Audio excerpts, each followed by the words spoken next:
First spring.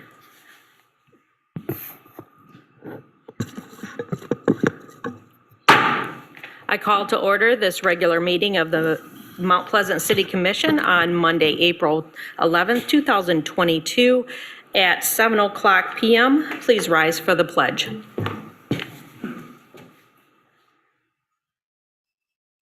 Pledge of allegiance to the flag of the United States of America and to the republic for which it stands, one nation, under God, indivisible, with liberty and justice for all.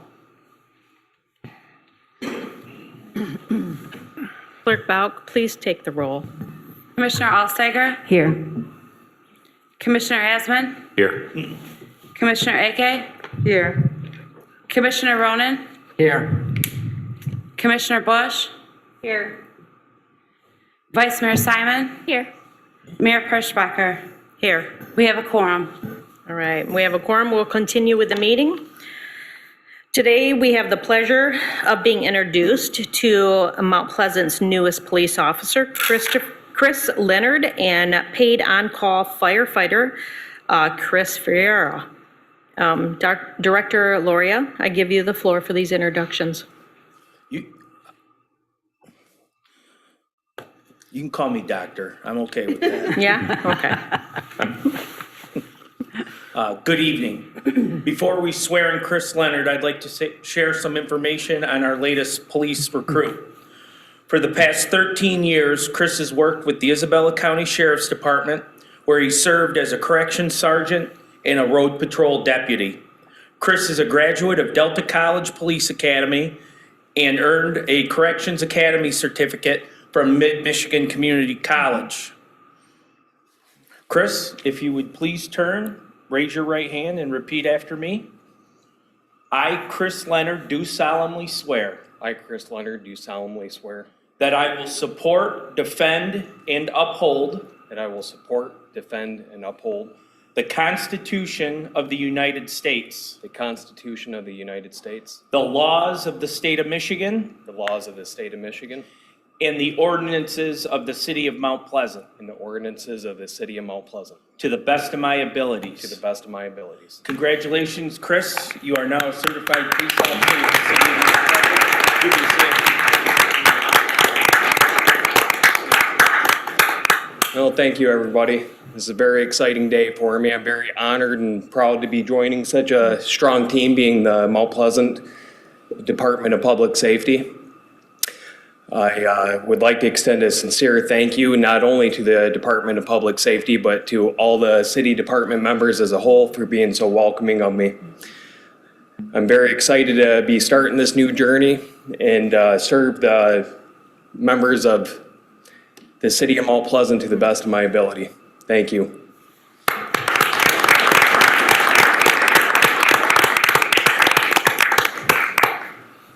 was looking right past you.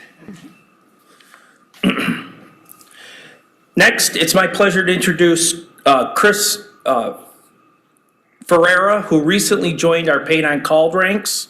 Chris is currently the building coordinator for Central Michigan School of Music. Previous employment experience serving as a violin professor at the Great Neck Music Conservatory and the Long Island Conservatory of Music in the great city of New York. Or maybe it's the great state of New York, rather. Chris graduated with a doctorate in violin performance from Stony Brook University and was a special warfare pararescue candidate for the United States Air Force. Please welcome Chris Ferreira to our paid on call.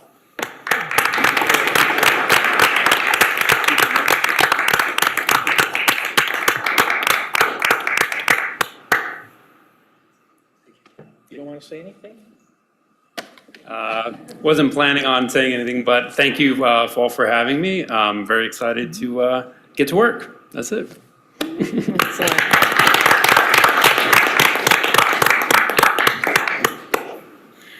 The City Commission would like to welcome both Officer Leonard and firefighter Fiera to our force. Thank you for your dedication.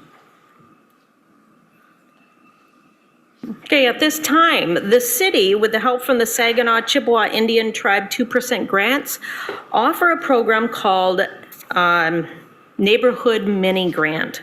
This year, the grant has been awarded to the Eagle Point Condominium Owners Association.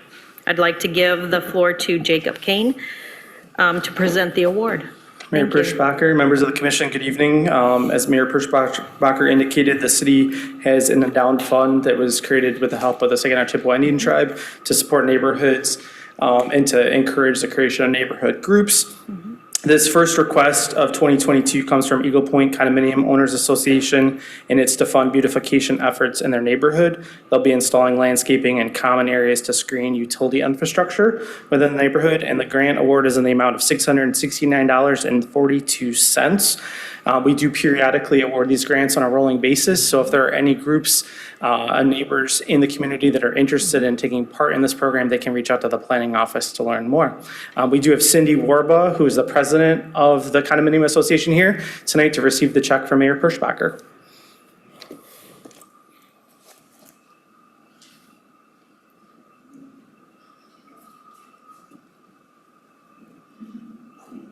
Thank you. Nice to meet you too. Thank you. Yes. Thank you so much. Oh, sure. Yeah.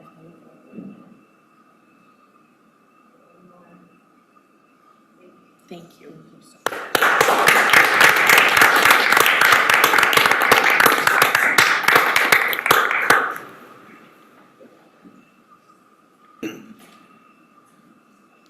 All right, at this time, we're going to ask if there are any additions or deletions to the agenda tonight. Commissioner Alsager? I'd like to propose adding consideration of Broadway Central to the agenda. Okay.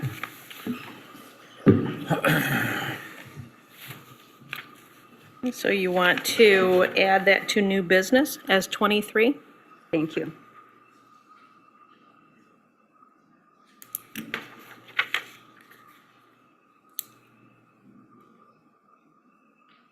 Are there any other additions or deletions to the agenda?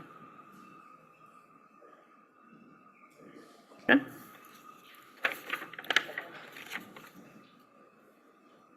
Is there a motion to accept the agenda with the addition? I move. Second. Commissioner Ake moves, and was it Commissioner Bush? Give a second. All those in favor, say aye. Aye. All those opposed, no. The agenda is approved as with the addition.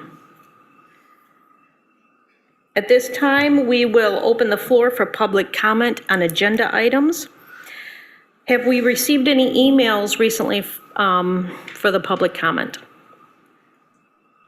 Not for the public comment, we haven't.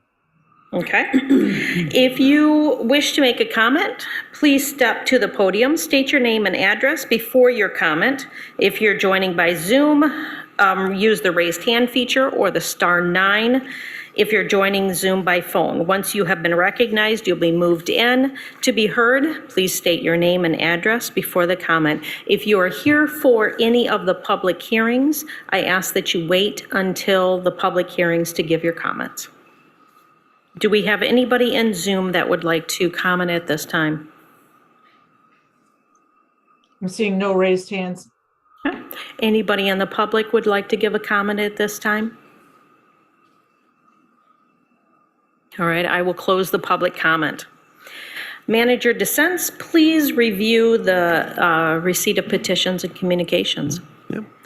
Receipt of petitions and communications includes the city manager report on pending items, monthly report on police-related citizen complaints received, correspondence received regarding Broadway Central.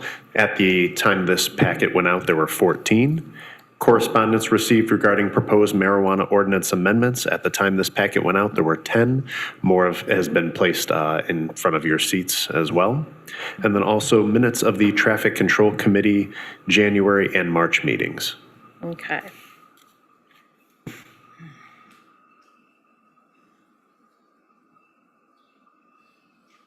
All right, thank you. For the consent calendar, are there any items the commission would like to have removed and placed on the agenda from the consent calendar? Seeing none, can Manager Dissents, can you please review the consent calendar? Yes, Mayor. Consent items include approval of the minutes from the regular meeting held March 28th, 2022. Consider setting a public hearing for April 25th, 2022 for a redevelopment liquor license for Jib Bob LLC. Consider setting a public hearing for April 25th, 2022 for the Community Development Block Grant Water-Related Infrastructure Program. Receive proposed 2023 through 2028 capital improvement plan and set a public hearing for May 23rd, 2022 on the same. Consider approving an amendment to the Consumers Energy Demand Response Agreement for continuation of the program and authorize the mayor to sign the agreement. Consider setting a public hearing for May 23rd, 2022 for the presentation of the Phase 2 project plan for upgrades at the WRRF. Consider approval of payrolls and warrants. Okay, is there a motion to accept the consent calendar as proposed? So moved. All right. You guys want to arm wrestle over this? I'll second. Okay. Commissioner Alsager has moved, and Commissioner Eke has seconded. All those in favor say yes. Yes. All those opposed, no. Motion carries.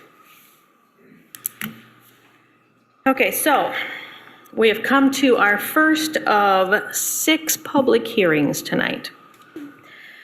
We have several of them, obviously. The first 2 have drawn a considerable crowd, and we have received several emails. This is the packet that has been presented to us of the emails that we have received that we have gone over tonight. And we know that many of you were here in attendance at the last meeting and voiced your stance on this.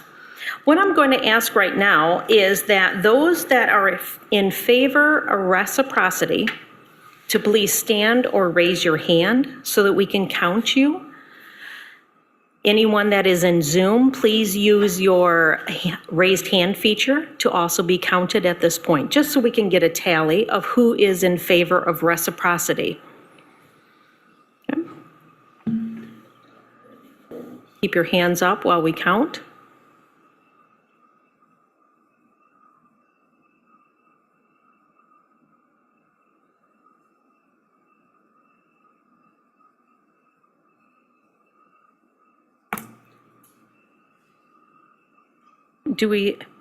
All of you can have a seat out here. Do we have any count of hands on Zoom? I have one raised hand. One raised hand, okay. Okay, those who are opposed to reciprocity, please stand up or raise your hand at this time.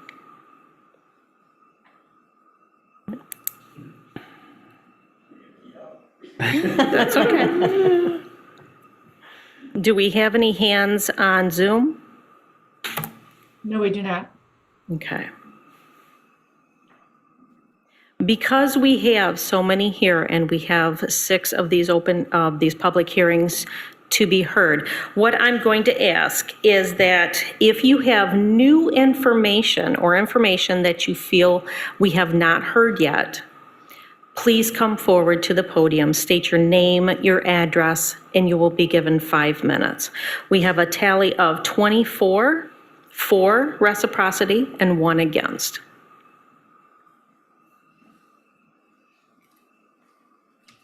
Well, I might as well start this off today. And thank you to all the individuals here that are in favor of reciprocity. Hello, commissioners and city staff. My name is Micah Fokin. I live at 910 East Chippewa Street here in Mount Pleasant.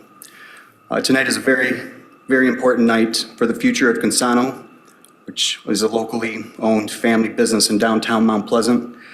Like I mentioned at the last meeting 2 weeks ago, Consano is in dire straits and on the verge of closing permanently. As many people know that are in the marijuana industry, but perhaps the individuals that are not involved do not know, medical-only facilities do not survive in recreational municipalities very easily, especially for a small, locally owned one shop in all of Michigan company like Consano. We do not have the luxury of having multiple locations licensed in both medical and adult use throughout Michigan to help keep us open. This is due to many reasons, but just to name a few, the changes in the Michigan marijuana market, the pros and cons of people renewing their medical card in a state that the decision makers becoming more and more not interested in its medical marijuana program, its caregivers that paved the way, and the medical patients that use marijuana for health reasons. Also, recreational licensed dispensaries are offering discounts on their recreational products to medical marijuana card holders that have an active card. Recreational companies can do this because they are not restricted to the same rules and consumers as medical-only establishments, basically just to ruin that business. This industry has cannibalized itself. The restrictions that have been placed on Consano is the only thing ruining our business at this time. It is not our location, it is not our products, it is not our prices, and it's not our customer service. It's the restrictions, period. Over the last year and a half, Consano has turned away thousands of adult use customers, either in person or over the phone.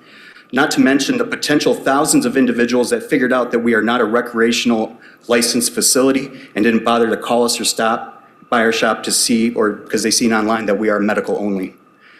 With the inability to provide to these customers and repeat business from them over time, by our calculations, we turned away a minimum of over $3 to $4 million in sales in 2021 alone. This is money that would have stayed in our city and grown our business here in Mount Pleasant. We would have hired more people. We would have invested into our local business owners to help us run our shop, and hired more and more people and invested into our business and our community. Consano was created to help people that needed us medically and would have continued to cater to them in a state that is going recreational faster and faster. Without a recreational license to increase the volume of consumers, Consano is doomed. We will no longer hear from our valued customers how marijuana has helped them with their ails. And the stories of how medical marijuana has stopped their addiction to pain medications, opioids, alcohol abuse, and many other addictions that are federally legal and killing Americans every day. At this point, I would like to take a moment of my 5 minutes to thank the caregivers listening. Sorry, I'm getting emotional. This includes my brother, who is part owner of Consano and was a caregiver from 2009 to 2017. Without all of you, this crisis would be worse today. And I am sorry that the decision makers of our state I'm sorry for what the decision makers of our state is doing to you, the corporate companies that are stepping on your backs and ruining your ability to help more. Please have hope, though. Not only will our city be losing a locally owned, already invested business in downtown Mount Pleasant, but the city has already missed out on potentially hundreds of thousands of dollars in tax coffers provided to municipalities for having adult use licenses. Big Rapids was brought up a few weeks ago. So let's use them. They recently received a check for $677,500 for having 12 adult use establishments in their city during the 2021 fiscal year. Mount Pleasant received $56,500 for one established being open. Granted, a few more are being opened since all that, but still fails in comparison to what cities half our state is doing. By my estimation, for the fiscal year of 2022, the amount of tax coffers will increase from $56,500 to $72,000, maybe $75,000 per adult use establishment in a municipality.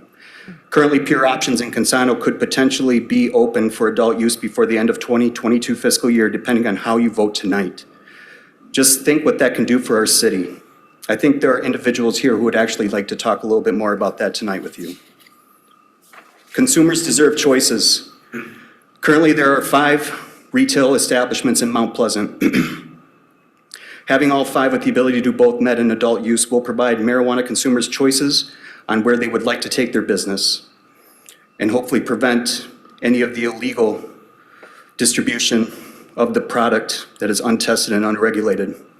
I have seen recently that 2 micro businesses are in the works to eventually open, and that's improvement, but still a whole while from now before they're actually open. Caregivers have the ability to hopefully take care of some of our medical patients if you do vote no tonight, and our business has to close.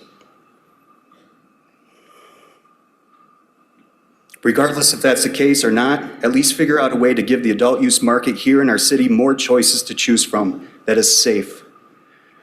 It has never been a question if our city could support an adult use market. I think the question really is who does the city of Mount Pleasant want to control the adult use market and the select few individuals that stood to gain from it? Try to change my mind. Try.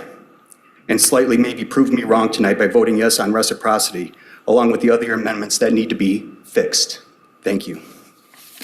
Thank you. Is there anyone else that would like to bring forward new information?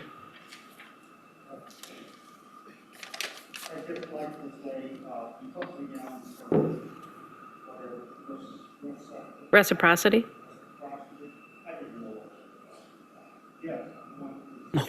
Okay, so I add you to the list? Okay. Can you please state your name and address? Good evening. My name is Crystal Papour, 8495 East Chippewa Trail, Mount Pleasant, Michigan. Good evening, all.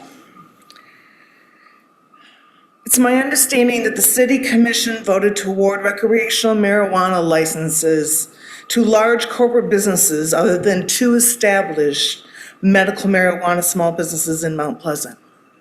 I've been a small business owner in this town since 1984, and I know what the struggles can be for small businesses, but I believe it is the backbone of our country, our city, and our state. Awarding 1 to JARS and 2 to Luma does not follow the city's commitment to support small business. In fact, awarding 2 licenses to 1 corporation seems to lack good business practice, period. Not only did you not follow your own ordinances concerning the licensing of recreational marijuana, the city commissioner's policy and management of the licensing process was at best mismanaged. The continued support for large corporations that in reality could result in the closure of local medical marijuana businesses is irresponsible to the good of all, for the good of our community.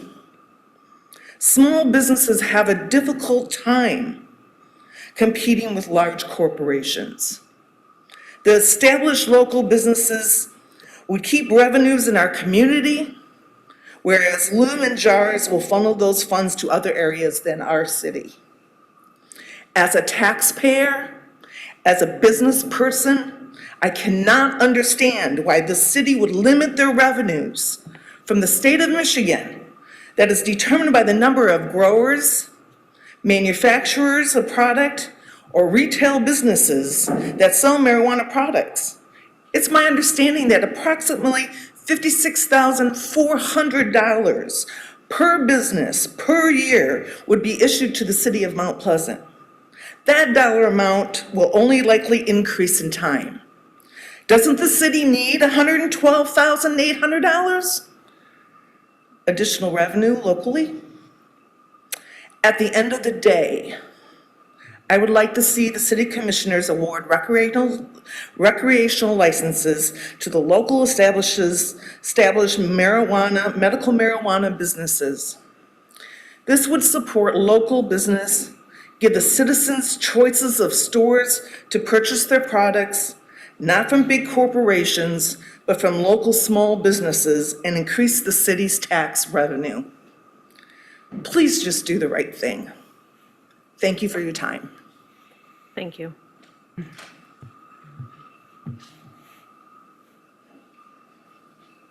Do I have anyone else in the audience that would like to come forward?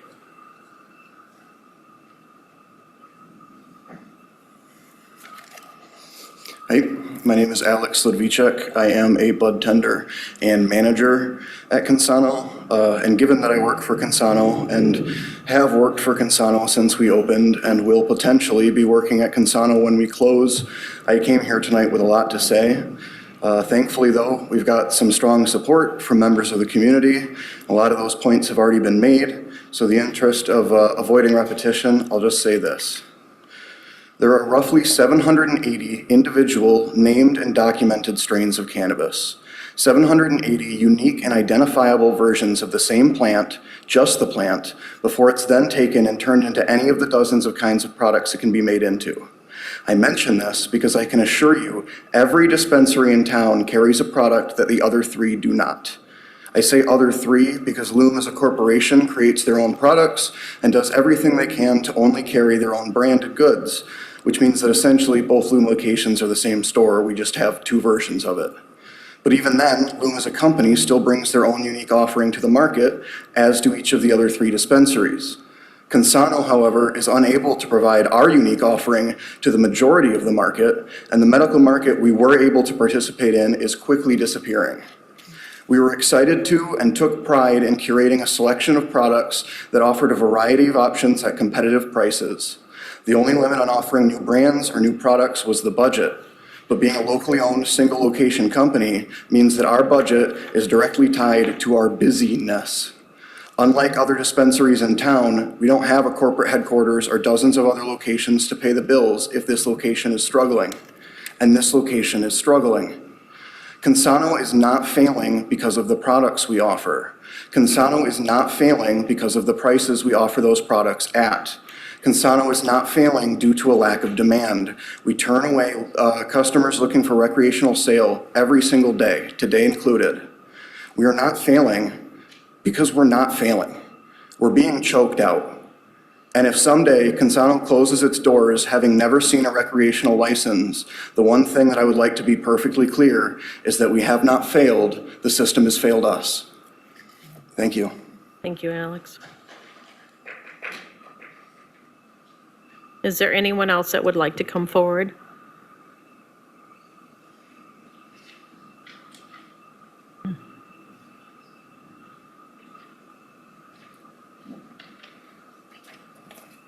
Good evening, Council. My name is Jerry Griffin, 9212 Coriander Way, owner and president of GMG Public Affairs Consulting. And I do have a client in the marijuana industry, although not one who has a business here in Mount Pleasant. Let me first say, as the person who stood, I am not opposed to the concept of reciprocity. I sympathize. I absolutely sympathize, and I don't dispute a word that any of these folks have said the last few weeks. They would have a hard time surviving absent a recreational license. And yes, they are a locally owned business, and I would point out, obviously, that you guys had a lottery for the medical program, and so it was pure chance, the three licenses that got that, and having a local owned business was great. We were in your lottery. We were much farther down the list, and so we didn't get in here. But the problem with reciprocity is in your hands are tied. I'm sure perhaps this is what your attorney was referencing when he suggested not including it, is you are issuing 2 new licenses. Under state law, you have to have a competitive process to do that. I wish you didn't. My client is in a couple other cities. It'd be great if we could have just moved on to picking up another license without having to go through a competitive process, but that's what the law is. And I know as much as you would like to just grant the licenses to those 2 folks, your own process had a point in time where you guys, once the 3 adult use licenses were issued, the license or the other applications were null and void. You declared that yourself. So to grant them without even forcing them to go through an application process and update what they provided you at that point in time would be problematic. That being said, I'm not unsympathetic to what's being said here tonight, and there is a solution that would meet their needs and meet the needs of the city and also meet state law. Simply remove your cap.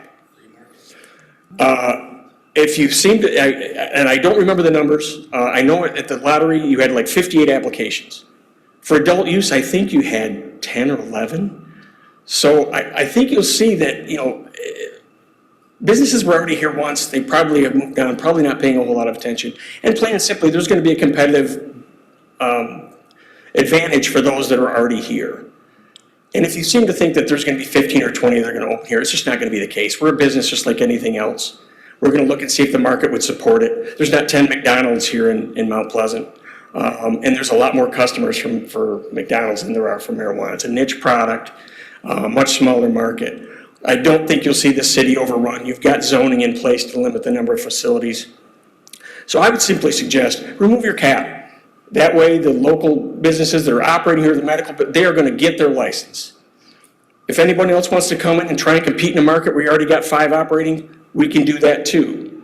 But that way, you truly have the choice that everybody's talking about, and you go through that. If you should decide, no, we can't do that, we don't want to uncap it, but we do, we are going to add some licenses and we're going to have a competitive process. I would simply ask that you consider one thing, and maybe this is more down the road, not for this time, but something that I think we really need to start addressing as someone who worked in local government for 20 years. Stop appeasing those companies that sue you. Start putting in language in your scoring system that says, we're going to start reducing points if you've sued another Michigan municipality for not getting a license. I think that's time to start sending a message because it's hurting the industry. Absolutely hurting the industry. There are more and more communities that are not going into this industry or not allowing licenses simply because they just are tired of hearing about communities being sued and they don't want to go through the process. So that's something maybe to consider down the line, but my message here tonight, sympathize with these folks, fix the problem, take your cap off, and it's all problem solved. Thanks for your time. Thank you, Jerry. Is there anyone else that would like to come forward?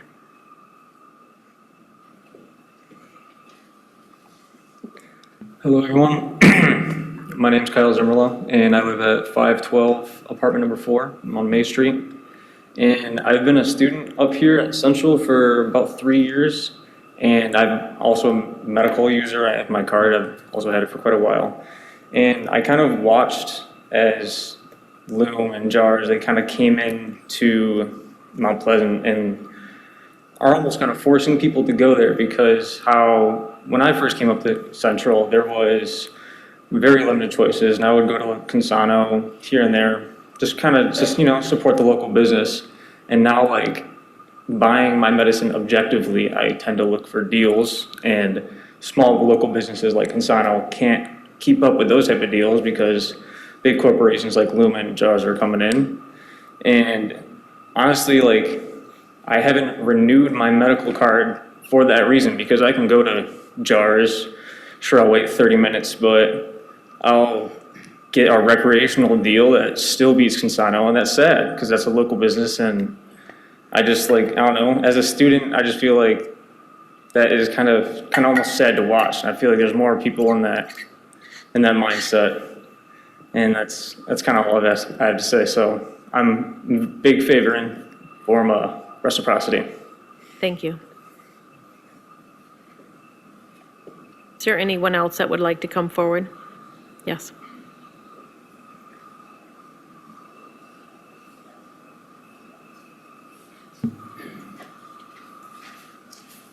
I'm Joe Ornat, and I live at 222 South Arnold. Something that's not been mentioned is the fact that Casanos is downtown. Loom is out on North Mission, and business over there by the old Kmart. And Jars is over there behind Myers. Casanos is the only business downtown. Do we have a downtown commission that tries to, is anybody here that's supporting downtown businesses and has something to say about that? I can leave my house and walk downtown, grab a bite, and go to Casanos. And I've had 4 operations in the last 5 years, and I find relief doing marijuana. It helps me, and I'm not doing a prescription drug. And I'm able to function and be happy. So anyway, just the fact that here's a downtown business, aren't we fighting for them? Anyway, that's all I have to say. Thank you. Is there anyone else in the audience that would like to come forward?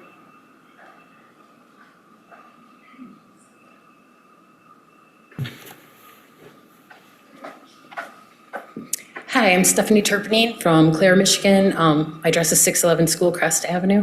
I sent you guys an email this morning, because I didn't think I could come in, but I did want to come because I was able to make it. And just say, my big point in my email, I did have somebody respond back to me. Thank you for responding back. I think, who was it? I cannot remember. Thank you for responding back. And she told me, that the reason why you guys put a cap on is because you wanted to start small. And I think a lot of towns did that, okay? And I understand why you just want to see how things go with the new law. And there's a lot of good reasons for that. But the bottom line is this business is dying because of this right now. And they were a pre-existing business. And a lot of towns that put a cap in their ordinance about this grandfathered in all of the pre-existing medical facilities and promised them a rec license and then set aside a cap above that amount. Just so you know, that happened in a lot of places. Then there's a lot of towns too, like Ann Arbor, that have no cap. And I just want to mention Ann Arbor because I'd like you to think about the commerce in Ann Arbor for a second, if you've been there recently. It's constant flow of traffic, constant people shopping, and they're not all there for dispensaries, but a lot of them are, because a lot of them live in a town just like I do that doesn't allow them at all. And so there's quite a large area of people outside Mount Pleasant that don't have any legal access at a store to medicine. And so it's not just a Mount Pleasant issue, it's really a Central Michigan area issue. So, and really, it's not right to shut down a business this way. They've worked really hard, and I'll say as one of their regular patients, I've been going there since they've been open. They have strains in there I can't find anywhere else that are extremely helpful to neuropathic pain, and it's hard to find varieties like that. So, and the staff there is very knowledgeable about the strains. They're well-educated people, and they're making a living wage in your town, which is rare. So let's please try to help these people keep their jobs and give him his license. And really, there's no reason for the cap. We don't have a reason for the cap anymore.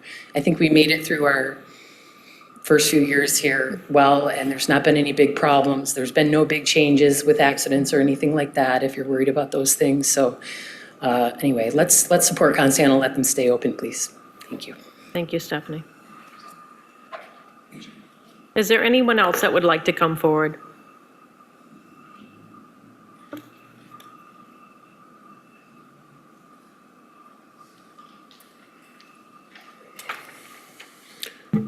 Good evening. My name is Reed Felsing. I'm the treasurer for 3 is Enough Ballot Question Committee, 105 West Hillsdale, Lansing, Michigan.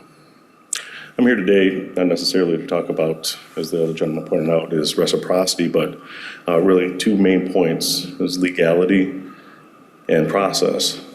In 2019, after much thought and planning and with sound advice of your city attorney, the commission adopted an ordinance in accordance with state law to allow adult use marijuana stores to operate within Mount Pleasant. There were some members of the community who wanted 5 to 10 stores or no cap at all.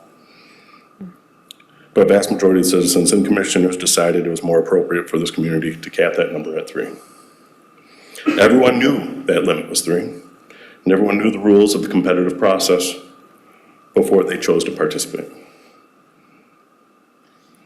The business that's now urging you to give them a license, although I do sympathize with that business as well, they scored 7th out of 10th in that competitive process.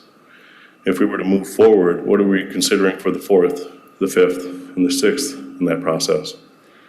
Do we just not consider them anymore? I understand the commissioners are sympathetic to this claim that they might go out of business and if they cannot sell products, but the commission cannot play favorites to help this one particular business.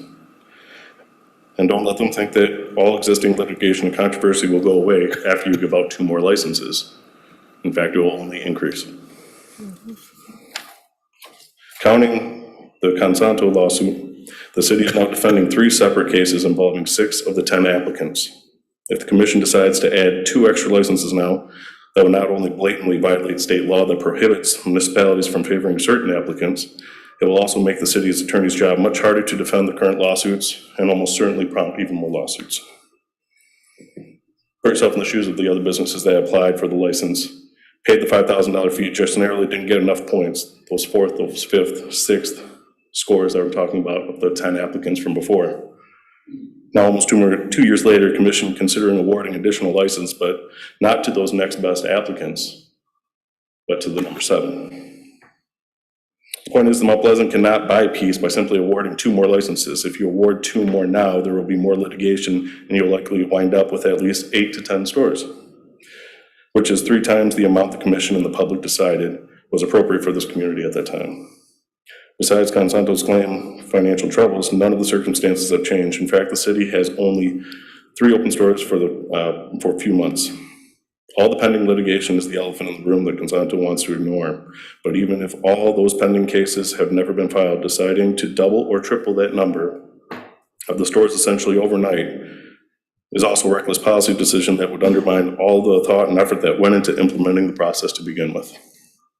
Indeed, it is pretty telling that no one besides those who want those extra licenses are here advocating for the city to discard the current system and double or triple the number of stores overnight.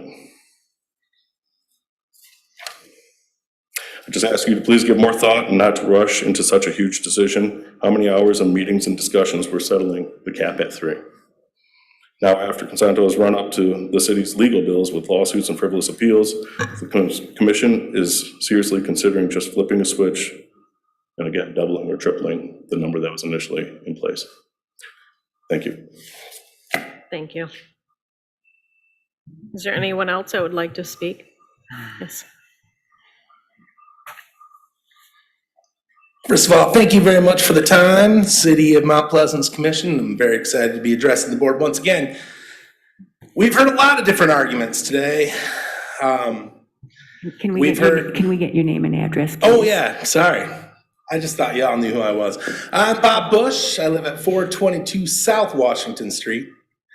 I'd like to thank our guest who came here all the way from Hillsdale that started, an organization that they said in Hillsdale, they believe that 3 is enough in Hillsdale. But you know what? This is Mount Pleasant.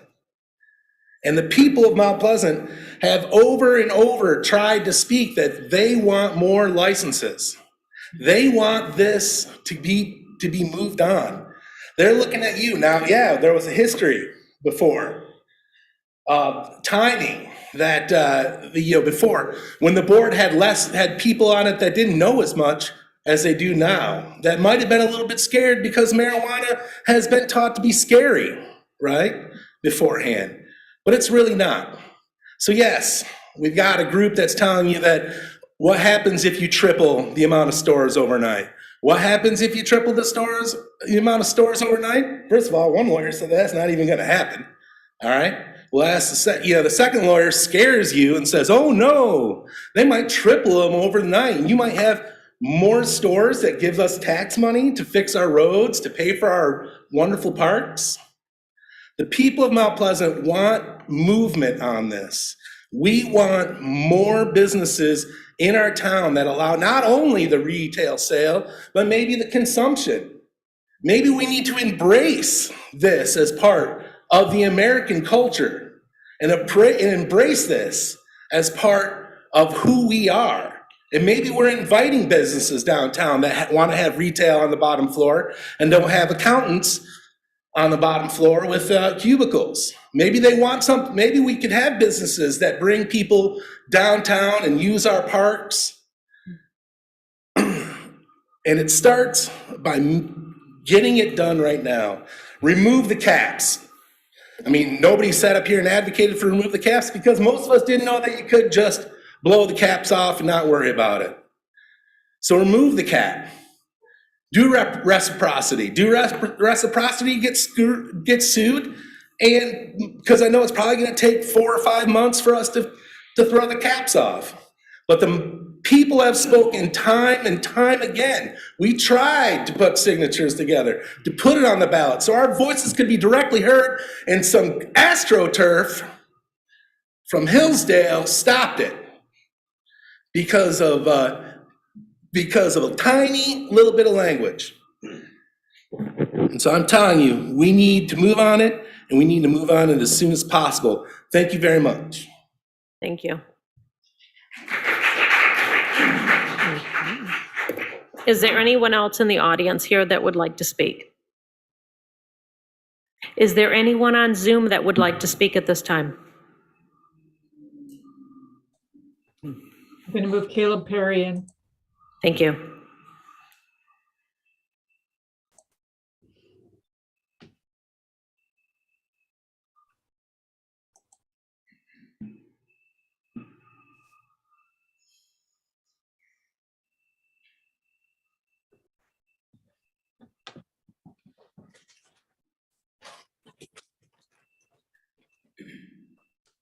Can you hear me now?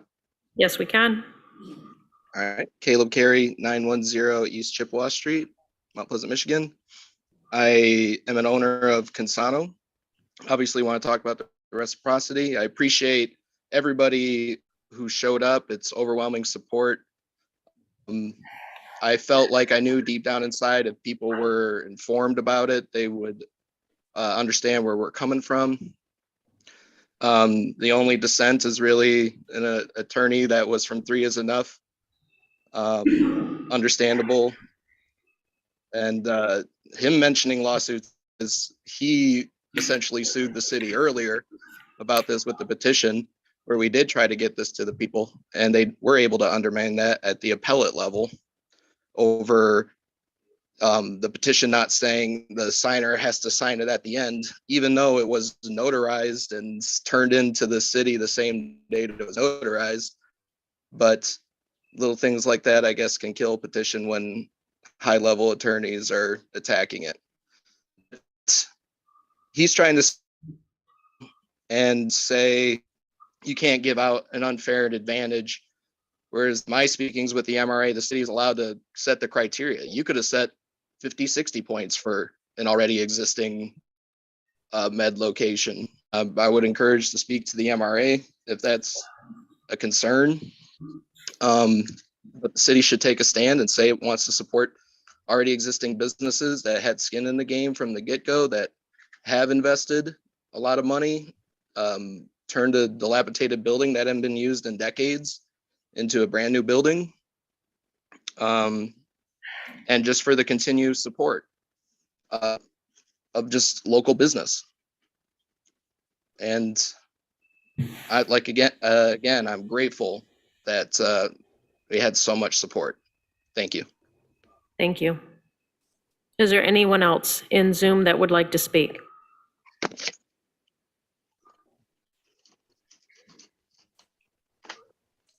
I'm going to move Deb Carey in now. Okay.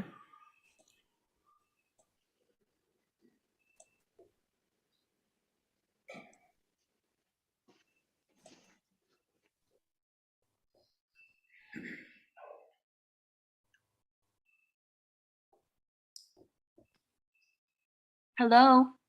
Hello, Deb. Hi. Yes, I've just been kind of listening and. Can you please state your name and address first? Deb Carey. I own Consanos, 309 West Michigan. I would just like to briefly touch on several things. Number one, the lawyers. When you hired the city lawyer, he was hired by what I call the good old boys. He is from old energy. You guys are new energy. You need to get a second opinion or a new lawyer who will do what you want to do with your city. Number one. Number two, it was kind of funny that 3 is enough lawyer comes in and throws crap about lawsuits.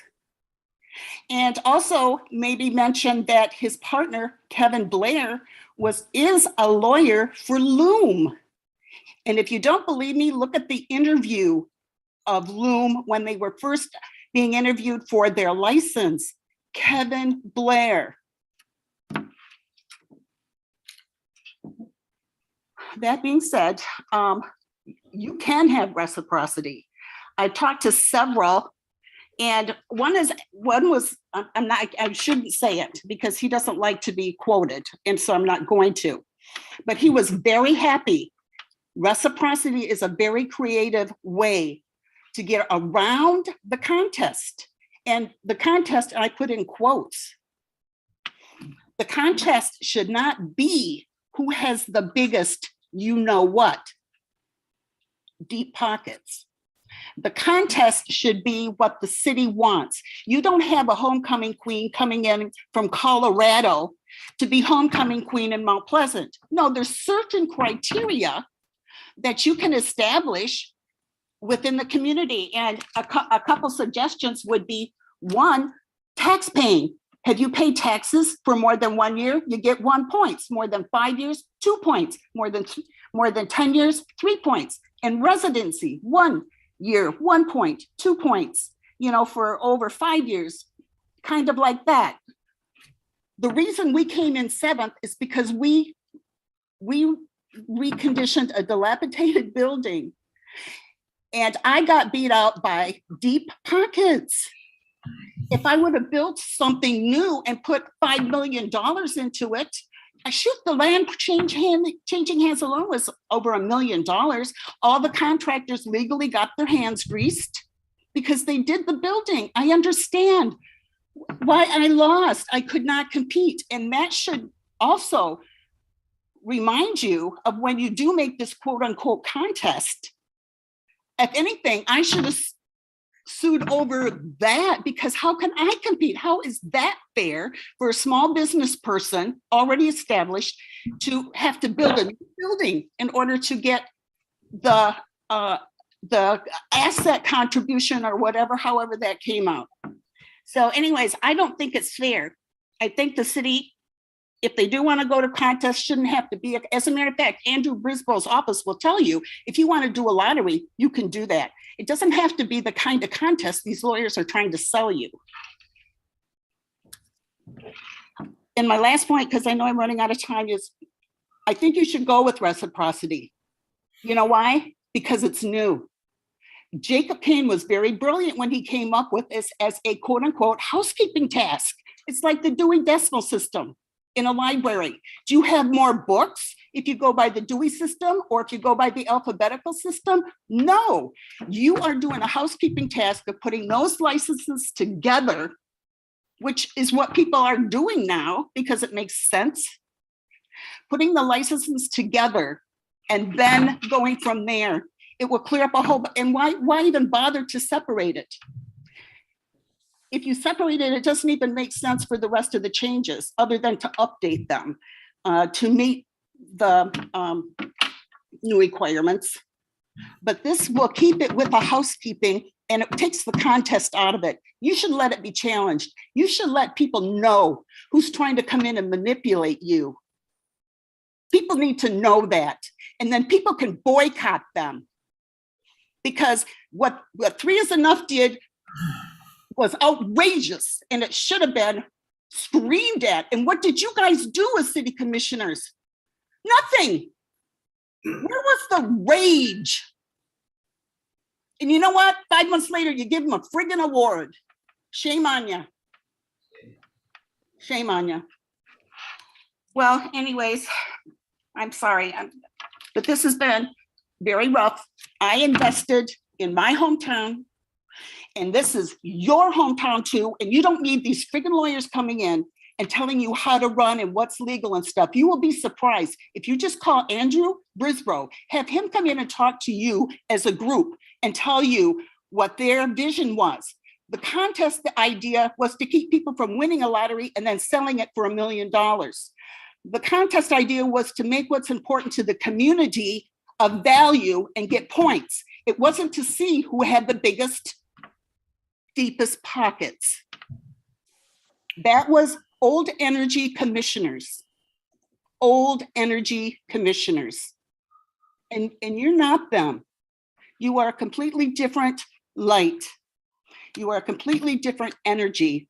And you need to look at what you want to do, what you think is right. Do the right thing, but don't separate this reciprocity from the rest of the ordinance, because it will change the nature. It will give them something to fight. You are doing housekeeping tasks the way it's written now. Trust Jacob. He made some mistakes with the other one, and he knows what he can get away with. And it might be, I'm sure it's going to be challenged by these guys who are greedy bastards. Okay, Deb, your time is up. Thank you, Amy. Thank you. Is there anyone else that would like to come forward?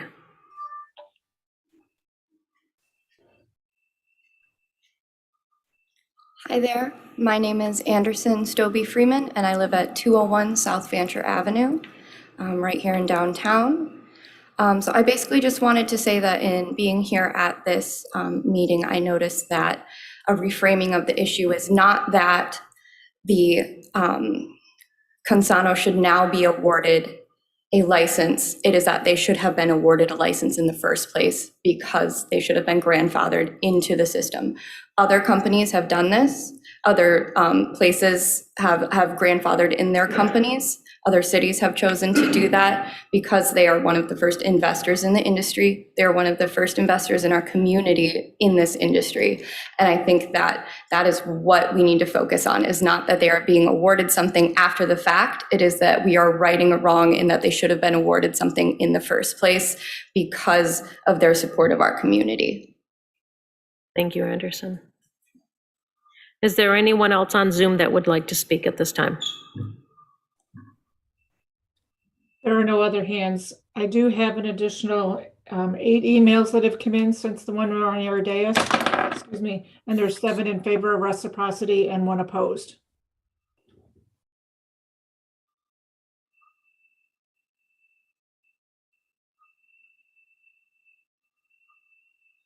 So noted.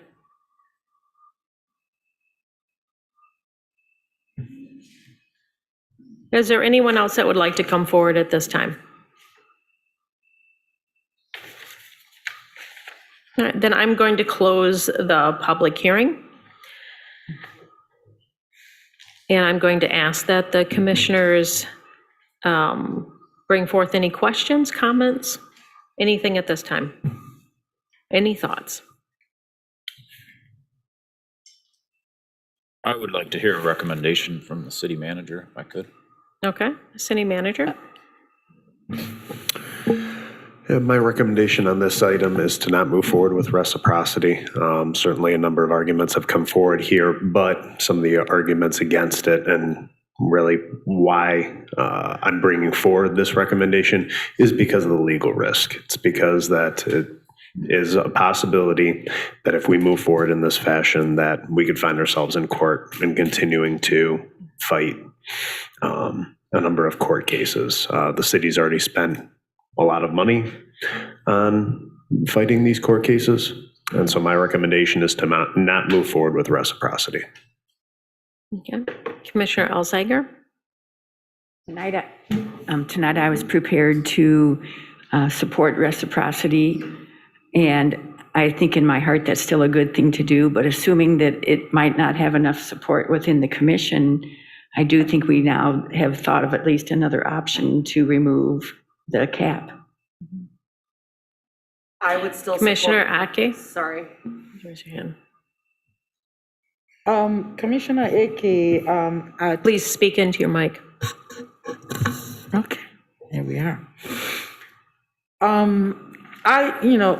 We have heard a lot in support of reciprocity, and I'm glad that we're having this conversation and that people are speaking up. I had the privilege of attending a session at CapCon a few weeks ago where we were looking at developments in the marijuana law. And it was an extended conversation. And it's clear that with the medical marijuana, communities were not provided adequate guidelines for making decisions, at least by the state, which explains why whatever happened here happened. But we do have a new licensing, in this case, the adult use, it's my alarm, adult use license, marijuana license, which did not exist when the city made its initial decision. And that has prompted us, at least, to consider taking a look at how to address this. it seems to me that really, if we are to follow the state of Michigan's guidelines, which says the municipality does not have to have a cap on its licenses, perhaps it seems to me that that's probably a way that we can address this problem or the gap that we have now, or the challenge that we have now, and still be in compliance with, state recommendations. I recall when we talked about this earlier, I did suggest that we just simply open it up.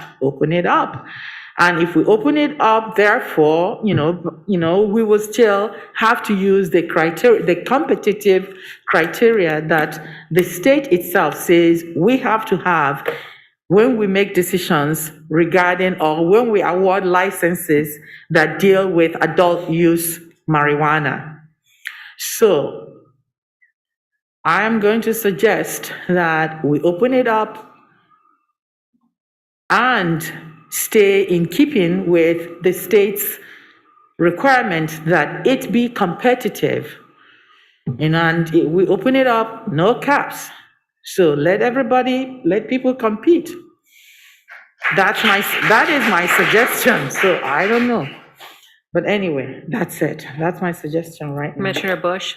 I would echo what Commissioner Eke says. I do think this industry, like any other capitalistic industry, can be very self-competitive. The number of licenses we have in our community is not going to change the number of people using marijuana. It is, however, going to change the number of people using marijuana safely. It's going to change the number of people using marijuana instead of other drugs, and it's going to bring more income into our community. We said we were going to wait and we were going to start out slow, and what have we learned in these past 3 months? And what have other states learned before the state of Michigan? This may be new, but it's not completely new. And we went to Colorado for part of winter break. Every single Adopt a Highway sign we passed was sponsored by a dispensary. I made a game out of it. Every single one. Has the state of Colorado fallen apart? No. Is Mount Pleasant going to fall apart? No. I say open up the caps. And I don't think that we're going to get, I don't think our town's going to change much. For the better, though. Commissioner Ronan? Yeah, I wouldn't mind hearing from Jacob, to be honest, is that appropriate or not? I mean, Yep, he's got some Jacob come deep forward. information about this, and I've just got a couple questions. Can I ask those, or how does that work? You can ask. Jacob, come forward and find a microphone. He doesn't look happy, George. It's too late, I can crawl out the door. Yeah. Good evening. You should have sat closer to the door. Yeah, right, exactly. No, Jacob, actually, is there some reason we couldn't combine this and just make the the housekeeping changes and open it up at the same time?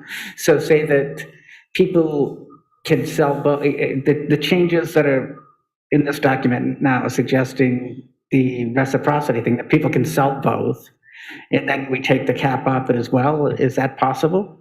I mean, you could adopt the administrative changes and then a meeting later adopt cap changes. You can amend the ordinance as many times as you like, and you can combine, as long as the topics are related, you can combine ordinances together. So if you wanted to change a cap or caps as part of the process of doing other amendments to the same ordinance, you can certainly do that.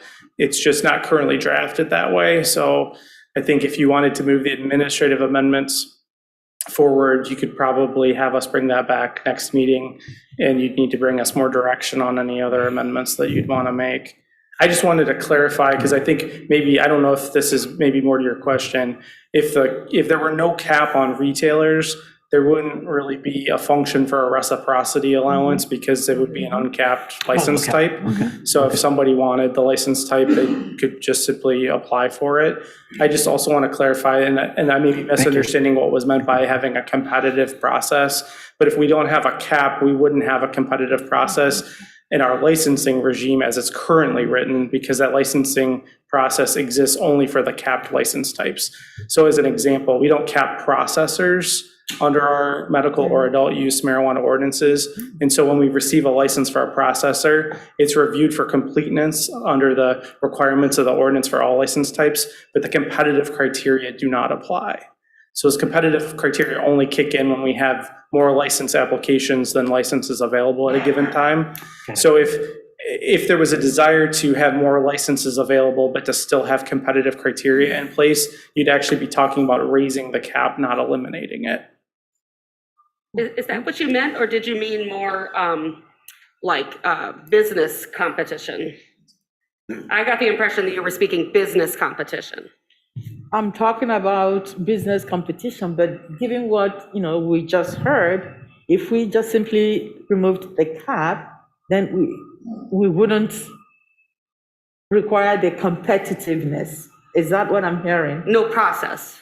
I mean, currently we have certain license types that are limited in number. And if we receive licenses within a defined period of time that exceeds that number, there's a competitive process in the ordinance that's outlined that has certain criteria. If we don't, or if it's a license type that doesn't have a cap on it, then we simply process the license. I don't want to portray that there's no requirement. We have an application form. Certain information does have to be submitted to the city, but we're not comparing that application against other applications on those merit-based criteria. That's what the state, the MRTMA, the adult use law, requires, is that when you limit licenses in number, that you have to select them competitively. It doesn't require that we select licenses competitively in an uncapped environment. Okay. But if there was no cap, there would still be zoning restrictions, there would still be other application considerations in terms of location and nature of the business and all the other things that all businesses have to go through. Yes, but I do just note that the zoning requirements aren't intended to be a numeric limit. And the zoning requirements are fairly, they're intended to ensure that an operating business of any type that's classified as a special use doesn't have adverse impacts on neighboring properties and the community at large. But that in and of itself doesn't mean that we couldn't have hundreds of that type of business in a district.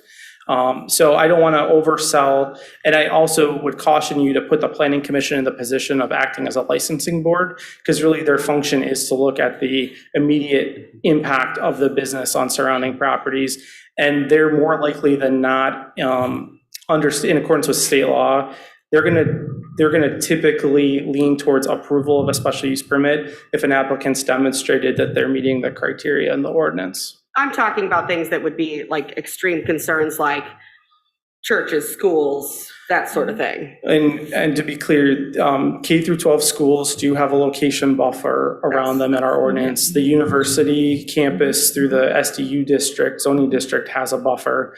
There are no other uses buffered under the standards in the current ordinance. So if there's a desire, when the medical marijuana ordinances were created through the ad hoc committee process and then through the city commission and planning commission, there was discussion about a variety of different land uses that could be buffered.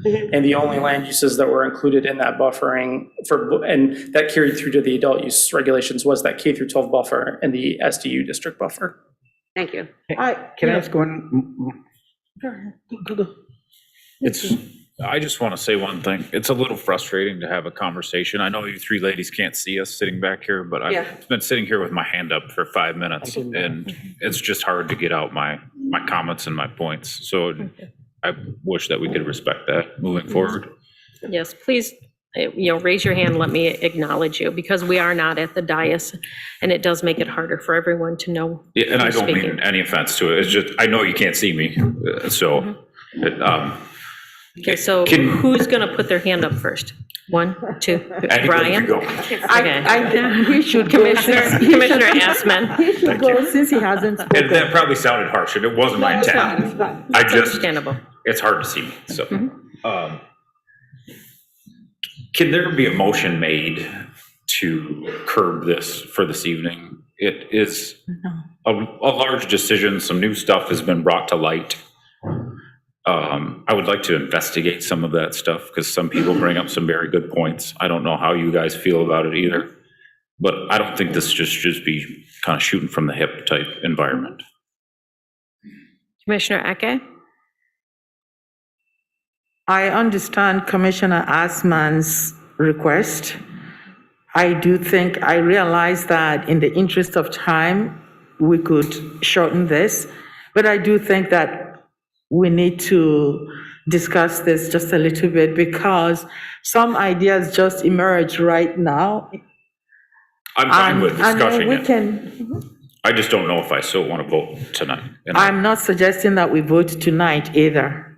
I do think that if there is need to discuss this for a few more minutes, it is important, we should do that. And then vote later on. We still have to address a number of issues that one of our colleagues just mentioned, whether we want to use the competitive criteria as the state demands or just simply uncap it. Those are two separate issues. I don't know what my colleague here wants to say. Well, I think that some of the information, if we decide that we need more information on it, to possibly remove the cap, that is something that needs to go back to the staff so that they can present that information to us. that was my point. Okay. Commissioner That wasn't Ronan? clear. So it's my understanding then, Jacob, that the stuff we have before us tonight, if we were to move to just uncap or make it limit, not have a cap on it, the stuff we have before us tonight wouldn't be relevant. It wouldn't be necessary. Is that correct? The bulk of the amendments that are in the two ordinances before you tonight are administrative.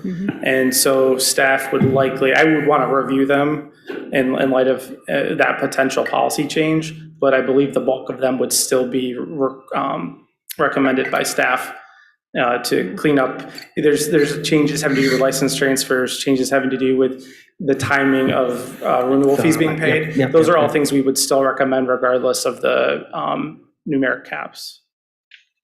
How would you, I'm just curious how you'd suggest we proceed. Well, the staff memo from me just outlined two potential options based on the way the ordinances are drafted. Which one was if you wanted to move forward with them as they're drafted. Obviously, you've held the public hearing, you could choose to do that. Right. If you're recommending that the ordinance be split, so just the administrative amendments move forward, or that something new happen, and I'll defer to the manager on how to handle that, but we weren't recommending that you take action on anything that was a substantive change like that tonight. Okay, fair enough. Thank you. Manager Dissents? Thank you, Mayor. Just to underline what Jacob had said is essentially if the city commission wanted to act on those administrative proposals, what we would recommend then is to have us just piece that out, come back at another date and bring those forward to the city commission. Nothing is, there's no imperative timeline or anything like that with those administrative changes or anything like that. Fair enough. Commissioner Ake? The administrative suggestions in terms of language do include a consideration of reciprocity. And since we are saying that that might be problematic at this moment, and some of us are suggesting uncapping it, I would suggest that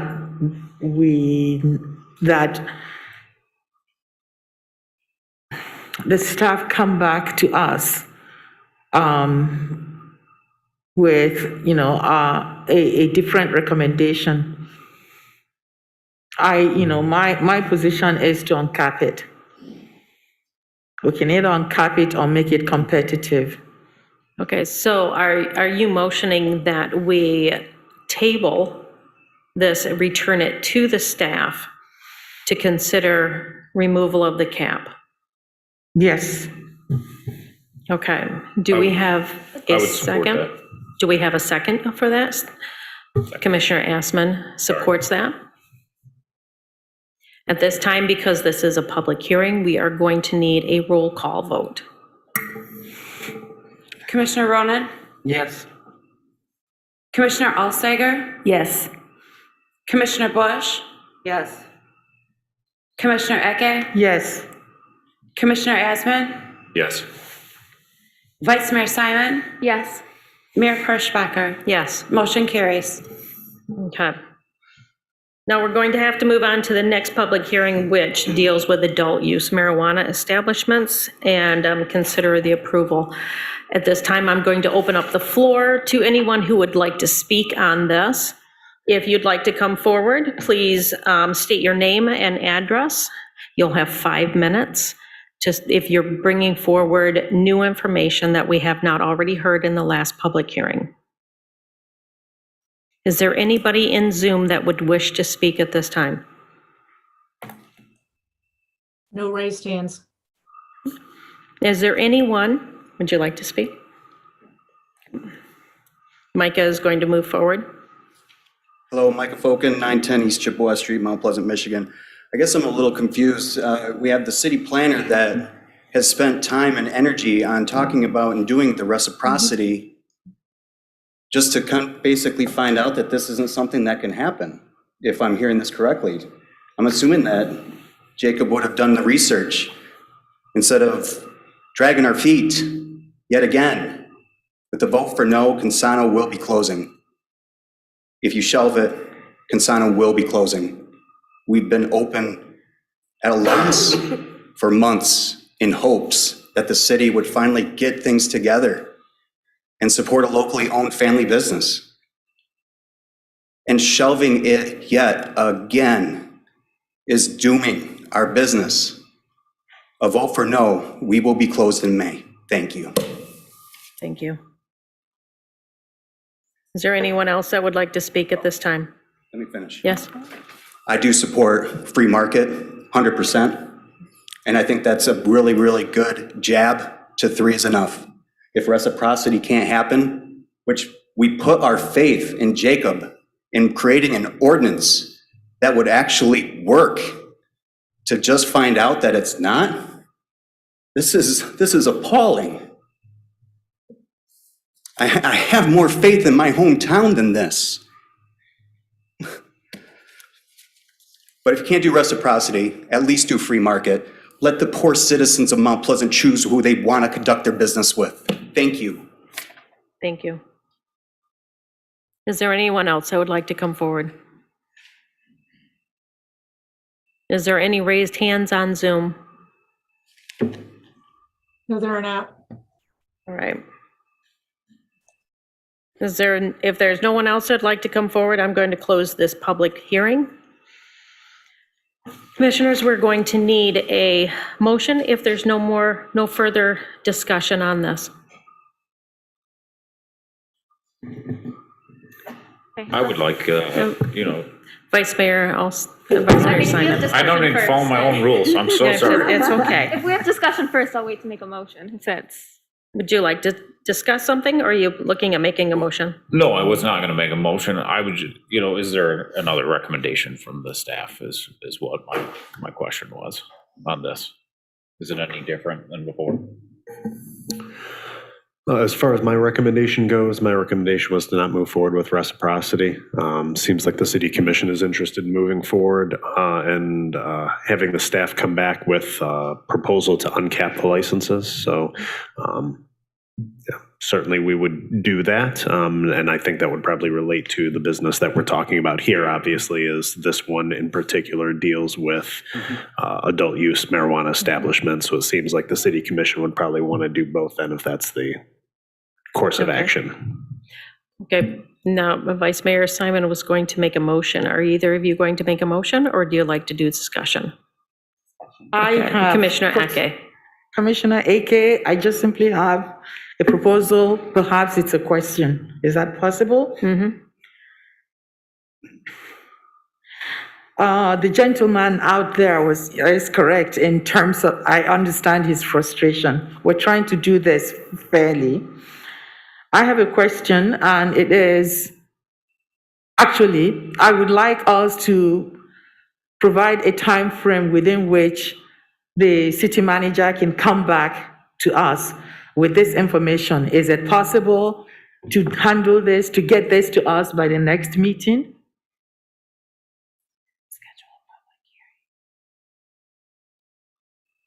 I'm trying to be fair here, and I also want to honor your time and your workload. Yeah. I think we could get the language crafted. However, the process starts with a public hearing, and we would have to establish a public hearing for that date as well, too.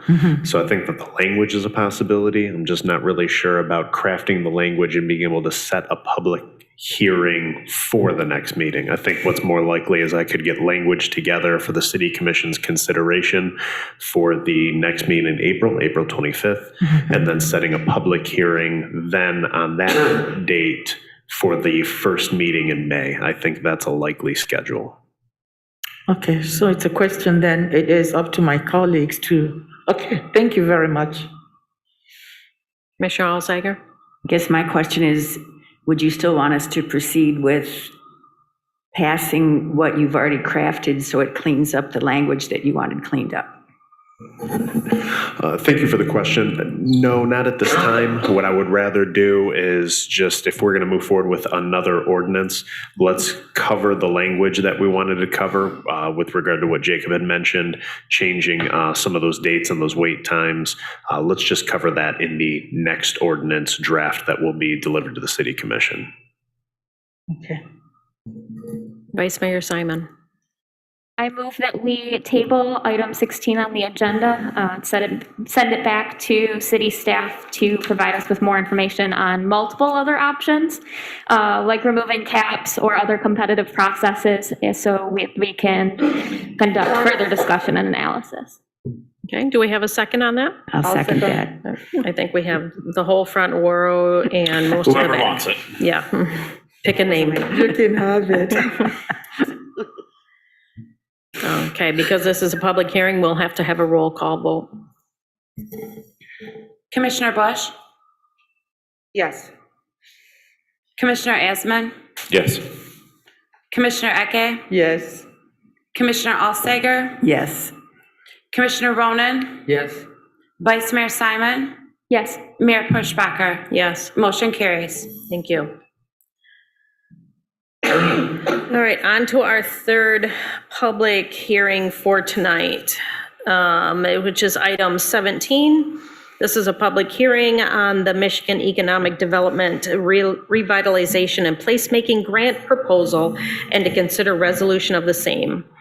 Manager Dissents, please give us an overview. Yeah, so actually on this item for the revitalization and placemaking grant proposal, the state of Michigan had initially intended on having an application and guidelines ready for us at this time. Unfortunately, that had been delayed. So what the staff is recommending at this time is to postpone this public hearing for a future date. At this time, we don't have any clear guidance or schedule, so we don't have a date to postpone to. We're just asking for a postponement of this public hearing, and we'll set up a proposed public hearing in the future when the state has those guidelines available. Commissioner Alsager. I move that we postpone the hearing for the MEDC. Okay. Is there support? Commissioner Asman? All right. Although we need a roll call vote for this? Yes. Commissioner Eke? Yes. Commissioner Alsager? Yes. Commissioner Ronan? Yes. Commissioner Asman? Yes. Commissioner Bush? Yes. Vice Mayor Simon? Yes. Mayor Pushbacher? Yes. Motion carries. All right, we're moving on to item 18 on the agenda. This is a public hearing for the Michigan Economic Development Corporation Public Gathering Spaces Grant Application and to consider the resolution of the same. Manager Dissents. Thank you, Mayor. So the 2050 master plan has a proposal for reconstruction of the city's town center. This grant project would essentially help that come to fruition. The city would apply for an MEDC grant for a total of $1 million in grant funding, and we would contribute $500,000 to the project. Upon approval this evening, the city staff would then submit the application to the state of Michigan if the city commission wants to move forward with that. All right, because this is a public hearing, if anyone in the audience would like to come forward, please state your name, and your address, and you will be given 5 minutes to make your statement in support or opposition. Is there anyone on Zoom that would like to state their support or opposition of this? No one with their hands raised. Do we have any emails on this? No, we do not. Okay. Oh, we do have one? Is that in our, oh, in your blue packet, Commissioners, we have emails on the,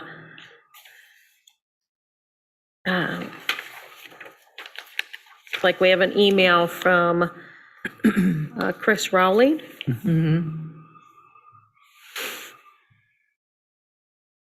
No surprise there. Yeah, it seems like she's supporting this.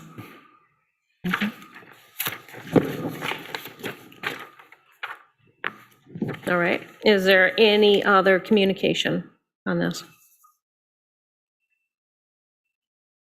All right, I do not see anyone coming forward to support or oppose, so I'm going to close the public hearing at this time. Does the commission have any questions or comments?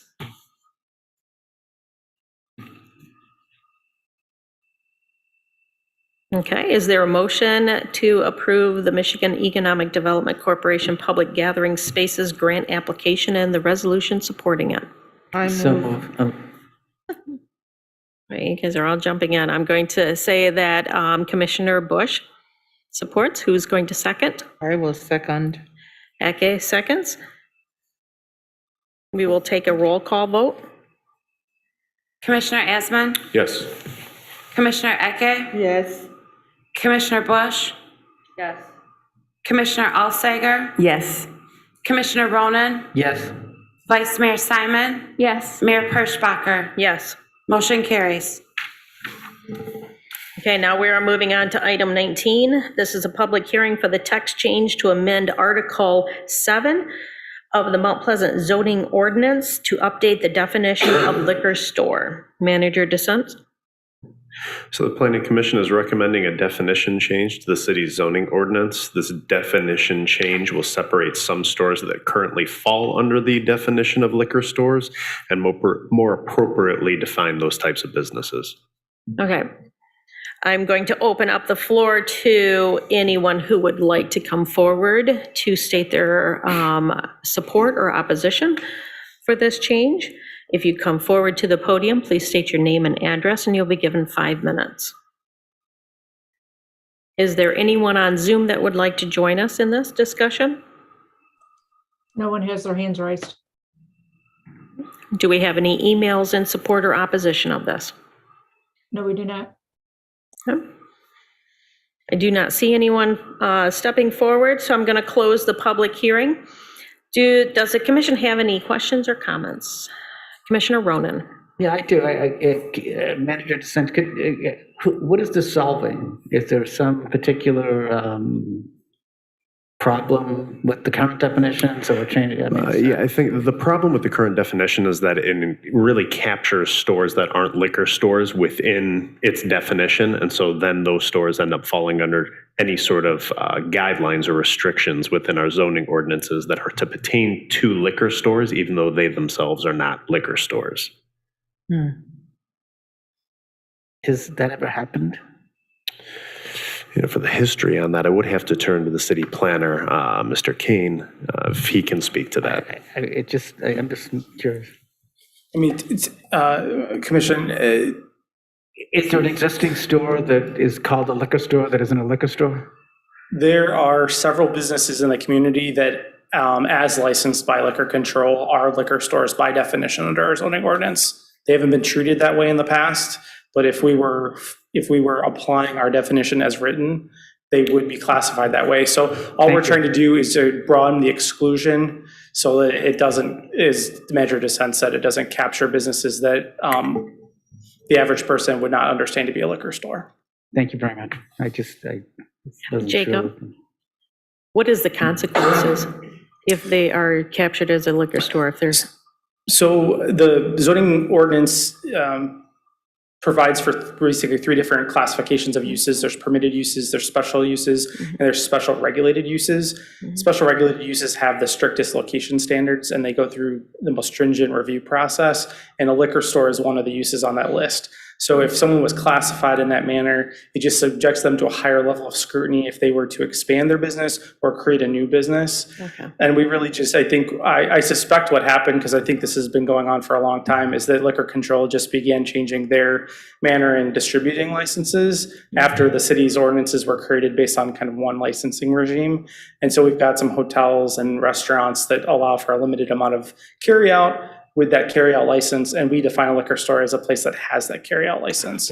So this just helps us to be more clear. I think we can all probably agree most of the time what a liquor store is and isn't, and our definition's just really not reflecting that. Okay, thank you. So can I just ask one? Yes. So this will increase flexibility. Sorry. Just stay there. I apologize. But this would increase flexibility in some way.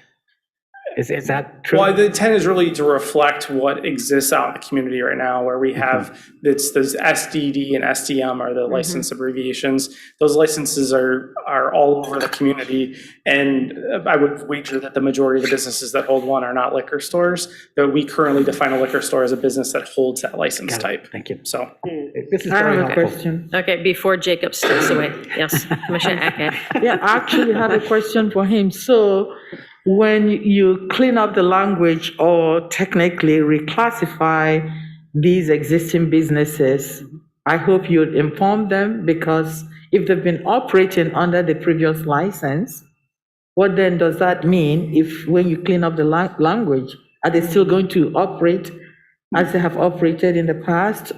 most of these businesses wouldn't have any idea that they're falling under this definitional issue. That's interesting. And I would say I wouldn't plan on informing them. It hasn't had a negative impact on anybody to date. Okay. We just simply were engaged in an exercise of reviewing licenses that existed in the community already. And in the process of doing that, realized that these STD and STM licenses existed for a number of businesses that aren't liquor stores. And so we're just trying to better reflect our practice and our definition.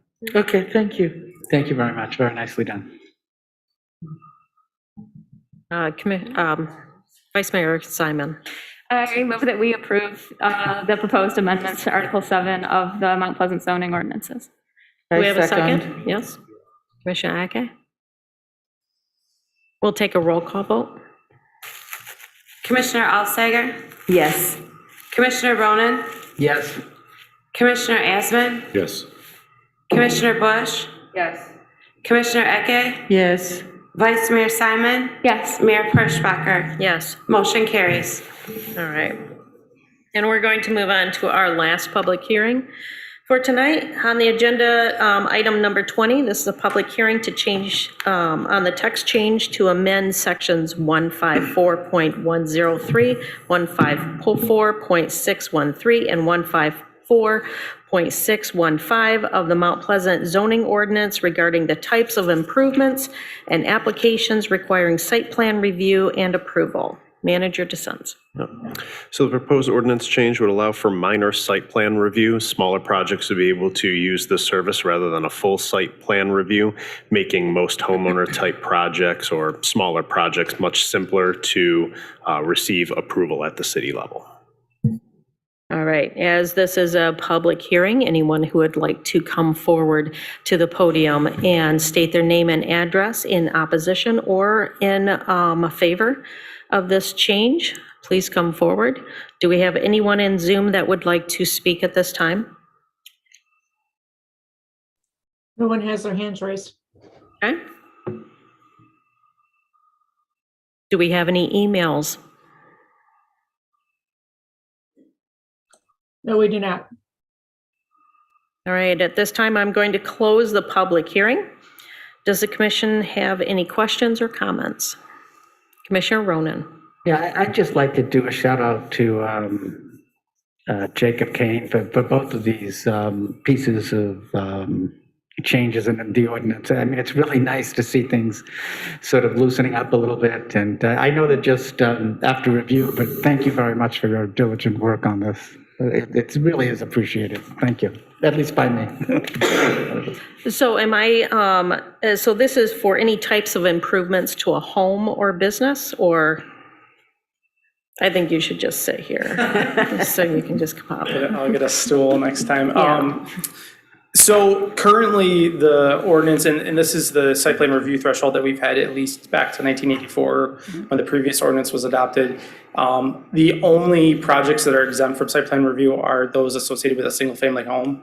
And so if you're a single-family homeowner, you can build a home with just a building permit without a site plan review and do any type of fence, deck, shed type improvements. When you get into two-family, commercial, multifamily, industrial, right now, most zoning ordinances have some sort of a de minimis level where you say, okay, this is so small that we don't need a site plan review.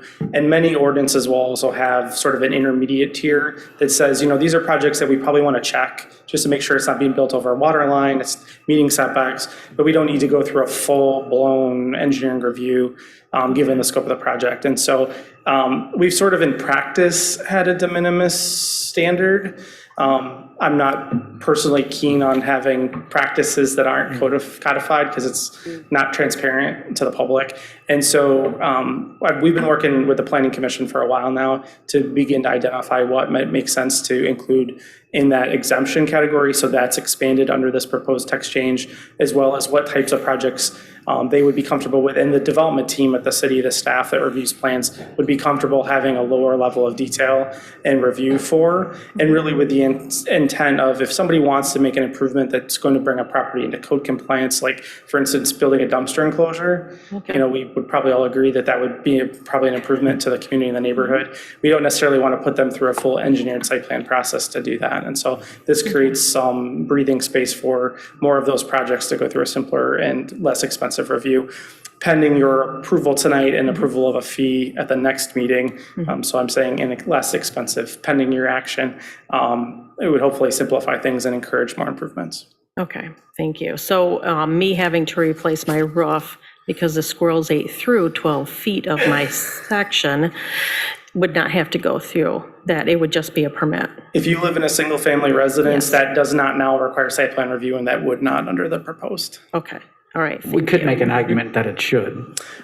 And for that matter, roofing, those type of improvements to a property don't require site plan review for anybody. Okay. So if a business re-roofs their business, they're not going through a site plan review process. But when you begin to make other horizontal changes to the site, like modifying parking areas, adding on to a building, or doing things like fences, landscaping, accessory buildings, et If I add cetera. a master bathroom, I'm going to have to go through some type of... Not for single-family residential, because again, single-family residential is currently the only thing that's exempt from site plan review, and it's completely exempt. So when the building official reviews a building permit, it's not that we don't check zoning compliance, it's just not a separate process. Whereas if you were a business owner and you expanded your business, you would go through a site plan process and then you would go through a building permit review. Okay. And so both of those happen. For single family, we handle everything through the building permit process. Okay. Commissioner Alsager? I just had a question, because in the past, I think we've had issues with establishments needing to improve parking lots. So does this change that at all?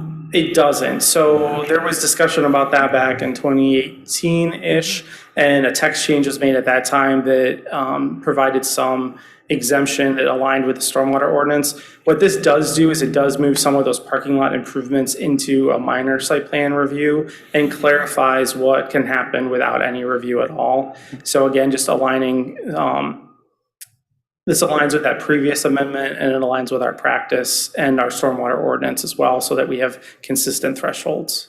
Thank you. Any other questions? Commissioner Asman? Forgive me, Jacob, I just have a quick question. So when somebody goes through a full site plan review, is there like a criteria that they can or cannot meet to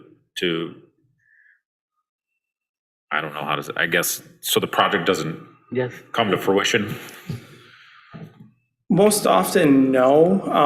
I mean, typically, if somebody doesn't move forward with a project, it would be, the primary reasons would be one, the use isn't permitted where they're proposing to operate, and that's pretty rare. Two would be if they want to do something that just doesn't comply with zoning. So if you were to come in and say, I'd like to expand the footprint of my building, but I'm going to expand that into a required setback, then unless you had a variance from the Zoning Board of Appeals, we wouldn't, the Planning Commission or staff, depending on the approval body, wouldn't be able to approve that project because it didn't comply. But I would say the majority of things that come forward move forward, and most of them, almost every project, the site plan is deficient in some manner. There's a detail missing, or there's a detail included that doesn't meet code. Usually those items are cleaned up through conditions on approval, and we just get a revised plan and issue a final approval. That makes sense. Thank you for clarifying. Any other questions or comments from the commission? Can we entertain a motion? Commissioner Alsager. I move that we approve the text changes to these sections. Do we have a second? Second. Commissioner Ronan seconds. We're going to, because this is a public hearing, we are going to go to a roll call vote. Jacob, don't go too far. He's sneaking to the back of the room. Commissioner Bush. Yes. Commissioner Ronan. Yes. Commissioner Eke. Yes. Commissioner Alsager. Yes. Commissioner Asman. Yes. Vice Mayor Simon. Yes. Mayor Perschbacher. Yes. Motion carries. All right. And we are now going to move to new business. And there, Jacob's like, and I'm out of here. See you later, Jacob. All right, we are moving to item 21 of the agenda. This is to set the designation of 5 precinct facilities commencing August 2022. Manager Dissents. Following the 2020 census, the city underwent a redistricting process due to our change in population. This has resulted in a shift in U.S. Congress, State House, Senate, and County Commission districts from the last census. The city clerk has presented a change in the precinct map and is proposing a reduction from 7 down to 5 precincts. The reduction will reduce the cost of elections. At this time, the city commission is asked to approve the proposed precinct voting locations as found on the map within your city commission packet. All right, does the commission have any questions or comments? Commissioner Alsager. Just one question. It seems like precinct 4 is the only one that doesn't have a voting location within their precinct, and is that because they don't have a secure location like a school? I mean, they have to move slightly out of their precinct to Fancher School to vote? It is not required to have the actual facility within the precinct boundaries. Okay. They did have when they were utilizing the Mount Pleasant High School, but due to the extracurricular activities of that facility and the amount of activity that's there, it limits parking close to the building doors and entrances. And I thought it would be best to eliminate that facility as a precinct and move them to Fancher. I think it's a good decision. Me too. Commissioner Ronan. Yeah, there's no way I'm going to let this go without my suggesting that we consider CMU a voting location again. And I know we can't, and I understand why we can't, but I just want to go on record as saying someday, right? Someday. But I obviously support this, and I think it's fine. Any other questions or comments? Clerk Bauk, if some way you could create a precinct on campus, I think that there would be a lot of use of it. There's a lot of complexities with that situation due to the fact that a lot of the population that attends campus doesn't necessarily live within the city limits. So it could create more confusion that there would be benefit from. And then in addition to, you have parking issues there as well as far as access. Okay. What if the city established a remote, like a remote drop box like we have here at City Hall that would just be advertised on campus for at least people to be able to drop off like absentee ballots? The issue is you would end up with a lot of facilities ballots in there that don't belong to the city. And then you have the issue of trying to get them where they belong in order to be counted. It could create an actual hindrance actually than be productive. Good point. So it would take a lot of education and a lot of work and a lot of feet on the ground to make sure that everyone knew what could possibly happen if we decided to do that. Yeah. Okay, thank you. I won't share my fantasies again. Any other questions or comments from this commission? Do we have a motion for the designation of 5 precincts? Vice Mayor Simon. I move that we approve the 5 designated precincts and their locations as presented and forward the documentation to the Bureau of Elections to be implemented for the August 2022 primary election. All right, all those in favor say, oh, we have a second? Second. Second, Commissioner Alsteiger. All those in favor say yes? Yes. Yes. All those opposed, no? Motion carries. We're on to item 22. This one is to consider an appointment as recommended by the Appointments Committee. Commissioner Alsteiger, I'm going to give you the floor. Thank you. We had one application that meets one of our openings. It's actually for one of the boards that has 2 openings. So I'm suggesting that this applicant takes the position that lasts longer, that she'll be in it instead of for less than a year. She'll be in it for a year and a half at least.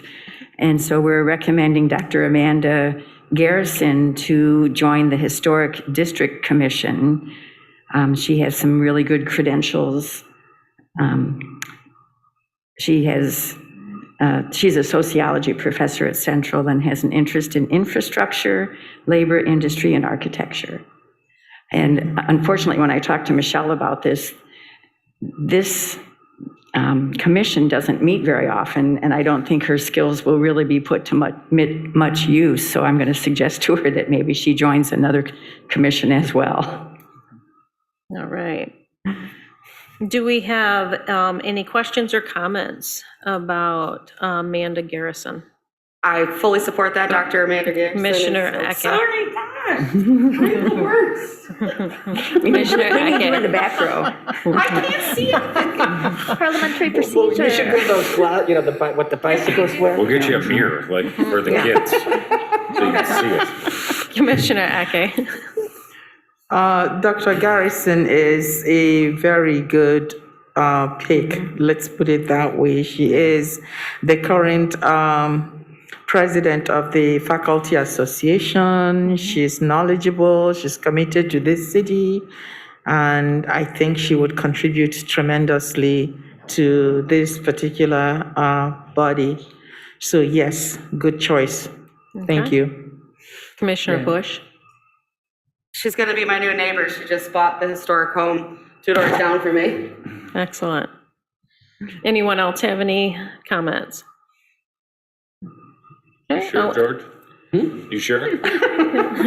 we're going to entertain a motion to accept the recommendation for the Appointments Committee. Is there a motion on the floor? I'll move. She's my colleague, so I move. Is there a second? Second. All right.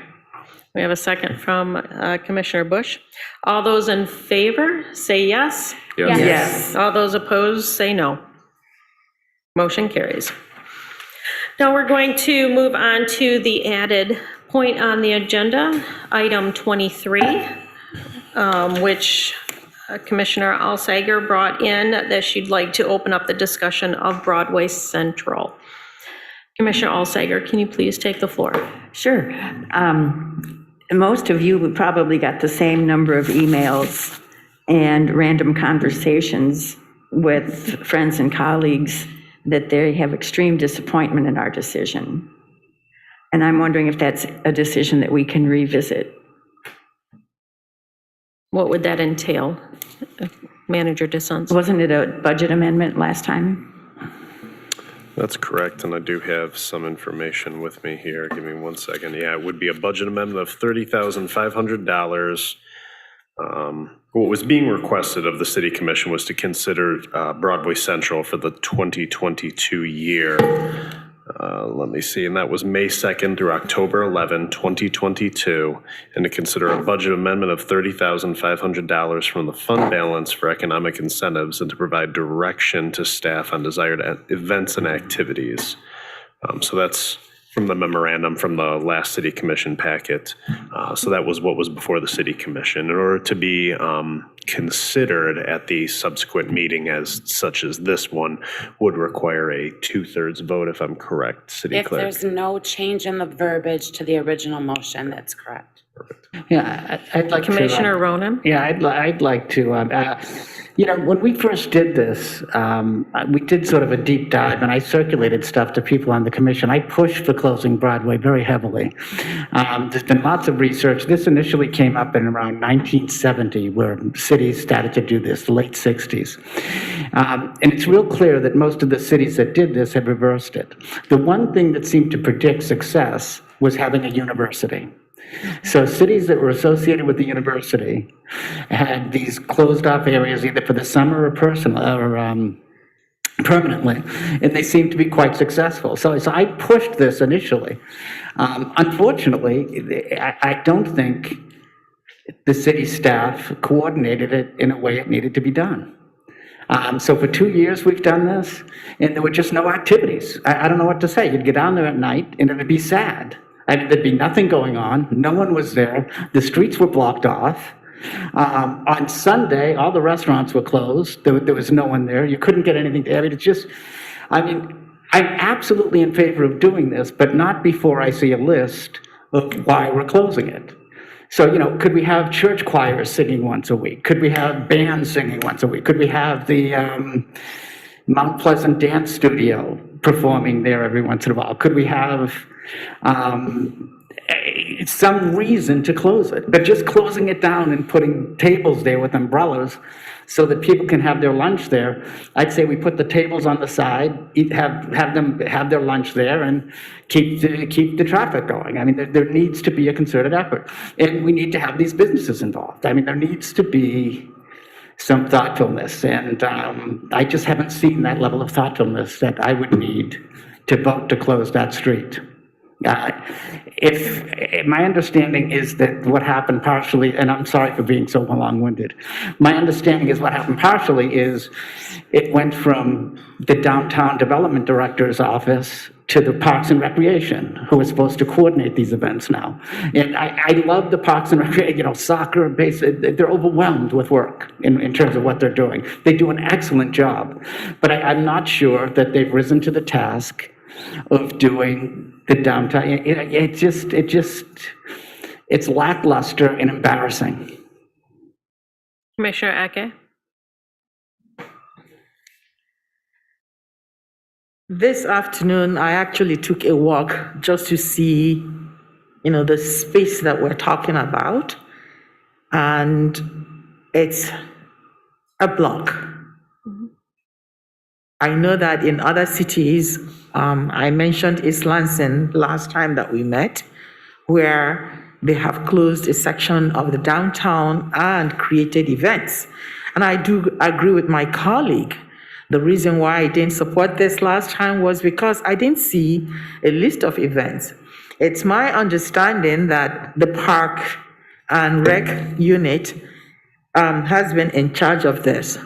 So there seems to also be a great demand, for it, especially, as indicated in the email messages that we've received, text messages that I have received, So part of what we want to do is to create a sense of community. And it seems to me that closing that segment of Broadway has provided people sense of community, safe space to move around. We're not losing too many parking spaces, actually. So I would support this, but with the condition that we work to create some activities that would utilize that particular space effectively, and also, that would enable us to build this sense of community that we're trying to build. Commissioner Yasmin? I'd like to echo what George said. It seems that it was a great idea years ago. But personally, I ride my bike in the summer, and one of the reasons why I ride down Broadway is because the street's closed and the traffic's not through there. And there's nothing going on down there at that time. And it's disappointing because I see the potential, but there's no commitment from others. I see the support of the community, but I think that would be there. even more if there was activity, I guess, as opposed to just a few restaurants with some tables out there.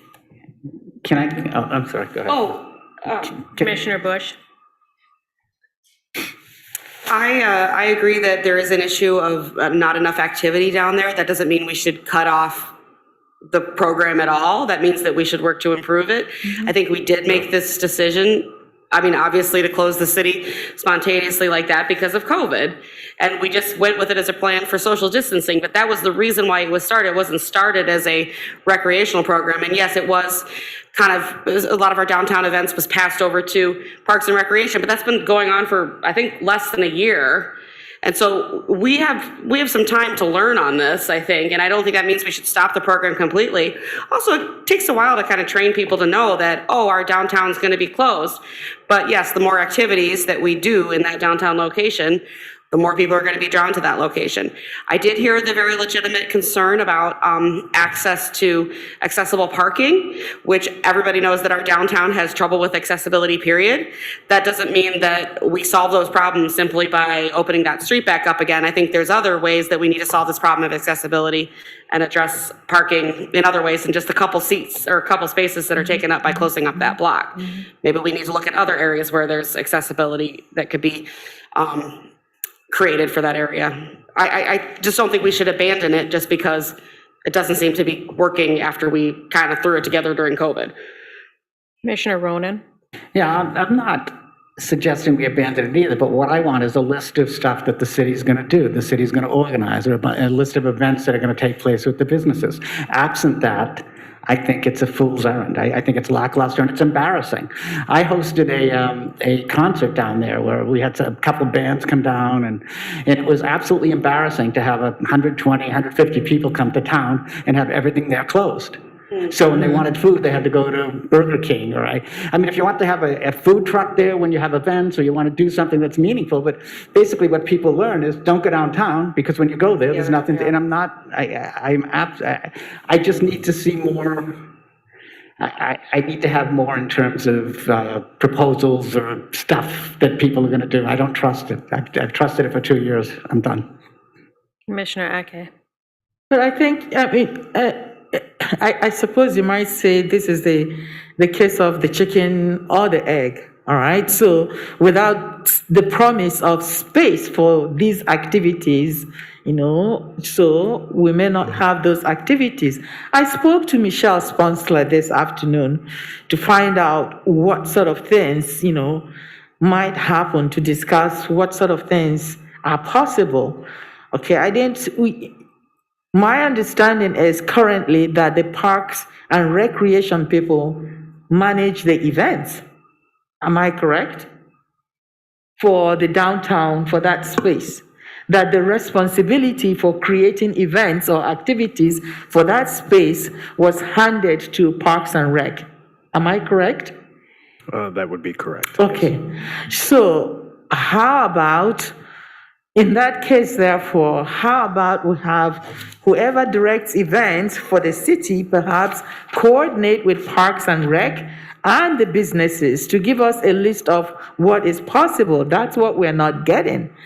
So I do think that there is need. We've been talking about having a community, a city that is welcoming, that is, that provides people with a sense of community. And over in the emails that we have received, people have emphasized that. They've emphasized this sense of safe space. So how do we get to this? What do we provide? Perhaps I think part of what we need to do is work with the city staff person who handles events, to see what is possible, what ideas might this person have that could help invigorate,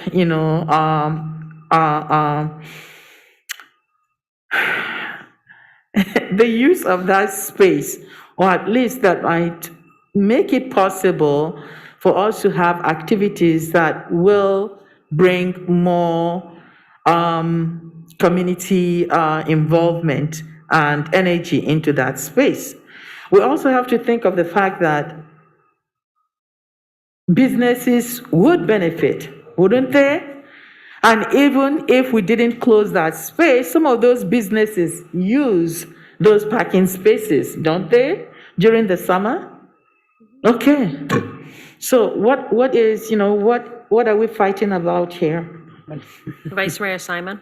Yeah, okay, so I spoke on this at the last meeting, and I don't think I have any new arguments that I haven't already presented, but if this isn't going to pass without having more plans for events downtown, I suppose I have a question for Manager Dissents.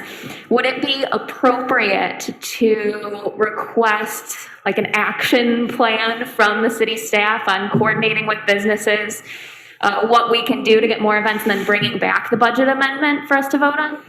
Yep, absolutely. That is both highly advisable and, I think staff would be happy to provide that. Then I so move, unless there's further discussion. I will second. Second, yeah. I have something else I'd want to I was say gonna as well. say, I've got a queue running here. Okay, so Commissioner Ronan. Okay, wait. Commissioner Ronan, you're first. I'd also like to reach out to the community. I think the fact that you wrote a bunch of letters saying how much you liked it was cool, and I'm sort of supportive, but tell us what you would like to have happen down there. That's what I'd like to know. So instead of saying you'd like the street blocked off, come at us with some ideas about, and hey, it would be great if we did this, or hey, it would be great if we did that. So I really appreciate you reaching out. Anytime we can get community members involved, I'm very excited. I was really thrilled to get those emails. But let's take it a step further and say, and I'd like to see X, Y, or Z. I'm done. Thank you. Commissioner Alsager. One reason I think I would support a motion to revisit and have a budget amendment to approve it would be even just for people that do want to come during their lunch hour. I mean, obviously, we envision something bigger and better, but for some people, it's a lunch meeting spot. That's all it is. Commissioner Asman.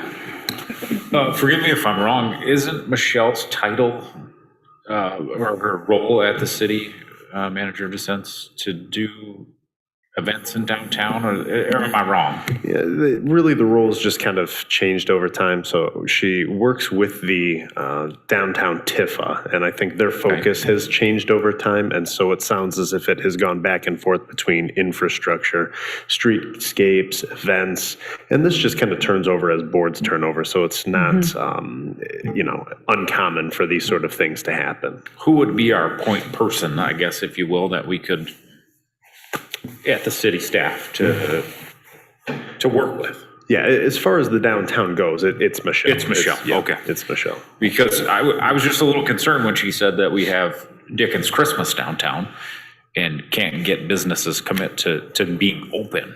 And, to echo what George says, he has events down there and nobody's open. So I'm 100% support the community and the gathering of people. But there has to be a purpose. Right. Commissioner Ronan. I know I said I was going to say anything, but look, I'm not in favor of just closing it down just so people can have lunch, because it does have an adverse impact on businesses. That's what they're saying to us. So and a lot of businesses have said that. I'd met with them last year, and I'm okay with that adverse impact if there's a greater impact. I mean, it's relative. So I'm not arguing for anything except what Olivia said. Commissioner Ake. I'm going to say this, and I won't say this again. I want to support this. Let's get some list of events, create the events. People are not going to come without the events. So let's create the events. What kinds of events do we need to see? Should we have there? The other piece is also the publicity. It's one thing to create the events. It's another thing to publicize these events. I don't know when things happen in town a lot of times. One, because there isn't much publicity. Even when Parks and Rec puts together the events. So who finds out about these events and when? So I think that I am committed, to working towards making this community a very open, welcoming, inclusive community. And I think our people, our residents have spoken to us about that. They want this space because it provides a sense of community when other places don't. We don't have a community, whatever it is called, a community hall, so to say. Here is opportunity to do this. So let's figure out what it is we want to do. Even if it means for people to walk up and down downtown with their dog, but to feel that sense of community. And I think that is important. We need to listen to that. The challenge, therefore, is to come up with these events. Let's start small and then build on that and hopefully sustain it eventually. Commissioner Bush? It'll bring us closer to this. It's leading up to the town center concept. Yes. It's gonna take a while to learn. Absolutely. Okay, Commissioner Ronan? Yeah, look, we've got a jazz band at the university, we've got all sorts of musical performances at the university, we've got a dance group at the university. They don't charge money. Some of these people would do it for free. It just needs to be coordinated.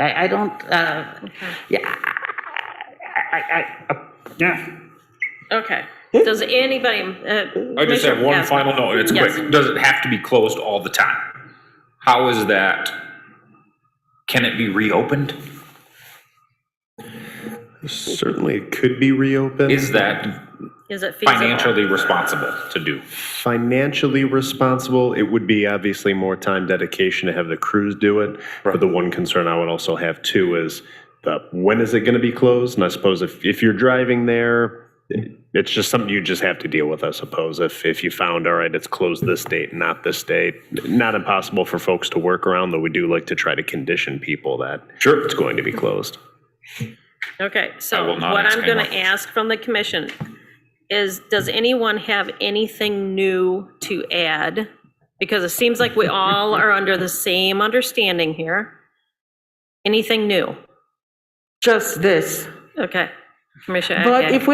if we created the list of events or provided the events and we had specific dates associated with these events, then we know exactly when the space will be closed and we can publicize it.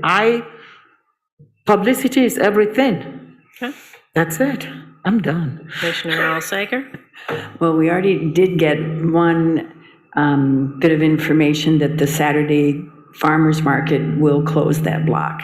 So we already know that. So maybe it could be a Thursday, Friday, Saturday closure. Okay. Something like that. That's good. Do we have a motion? I move. No, we don't have a motion yet, but you can't second until we have a motion. Yeah, can I? Vice Mayor? I move that we request further information from the city staff regarding possible events, working with downtown businesses, and bringing back more information and the budget amendment to our next meeting. I second. Okay. We have a motion and a second. So, for clarity, are we bringing that back as an agenda item or as a work session item? As an agenda item. Okay. So the motion is to require that staff bring us not only the budget amendment back, but a list of events and closures that they would like to move forward on, working with the businesses downtown. Okay? Okay. Could I make a friendly amendment? What would your Could we amendment say be? businesses and others? Businesses and others, okay. All those in favor, say yes. Yes. Yes. All those opposed, no. Motion carries. All right, at this time, we are at announcements on city-related issues and new business. Do any commissioners wish to make an announcement or bring up new business they would like to see the city manager or staff take up? Commissioner Alsager. This is more of an announcement, but I recently learned that there is rental assistance available from the Saginaw Chippewa Indian Tribe, even for non-tribal members. Oh, yes, there is. And I hadn't known that, so I thought that was pretty exciting to hear. Good. And I have information about that. All right. Any other announcements? Commissioner Bush? I would like our young citizens of Mount Pleasant to know that they can register to vote before they turn age 18, and their voter registration will become effective when they turn 18, just like my daughter Celie Bush, who turns 18 today. Vote.gov. Oh, yeah. That's great. All right, last week I was driving down University and I came across 502 South University. It's the big, beautiful old house that Ken Williams is renovating. And he was out there doing some pickup and things like that and doing things. And he took me through the house and showed me all the wonderful things that he is doing. I'm very, very impressed with his skill. He could not say more about the staff and the helpfulness that they have given him in that. It's going to be an absolutely gorgeous, well insulated, beautiful home. And I'm looking forward to stepping back in it once he has more floors that we can walk on and more walls that we don't have to walk through. But it was absolutely gorgeous, and if you have a chance to stop, he is an extremely kind and generous man, and he will gladly give you a tour. University or what? It's University, yep, South University. Beautiful home. And I'm looking forward to him possibly receiving that wonderful award for his improvement next year. Are there any more comments or questions, announcements? All right, I am going to close our announcements and open up the public comment on agenda and non-agenda items. Have we received any emails on agenda or non-agenda items at this time? No more. All right, if anyone would like to come forward and make a statement on agenda or non-agenda items, please state your name and address. You will have 5 minutes. If you're joining us by Zoom, you can use the raised hand feature or *9 if you're joining Zoom by telephone. Do we have anyone in the land of Zoom? No raised hands. All right, anybody out here want to come forward? All right, I'm going to close public comment. We have a closed session for this meeting. The closed session is in pursuant to MCL 15.2681E to consult with the city manager regarding trial or settlement strategy in connection with Taco Boy of Mount Pleasant, Inc. versus City of Mount Pleasant, Circuit Court Case number 22-17612-AA, the discussion of which in an open meeting would have a detrimental financial effect on the litigating or settlement position of the city. At this time, we are going to take a 10-minute recess. During this recess, we are going to ask the public to leave so that we can conduct our closed session when we return. We need the vote and the motion before we recess, Amy. Okay. I have a motion. I'm going to set a motion that we go into closed session. Is there a second? Second. Commissioner Alsager seconds. All those in favor say, no, roll call vote. One of these days I'm going to remember that. Sorry. Commissioner Alsager. Yes. Commissioner Asman. Yes. Commissioner Ege. Yes. Commissioner Ronan. Yes. Commissioner Bush. Yes. Vice Mayor Simon. Yes. Mayor Kirschbacher. Yes. Motion carries. All right, we're going to 10-minute recess and public will be dismissed. Thank you.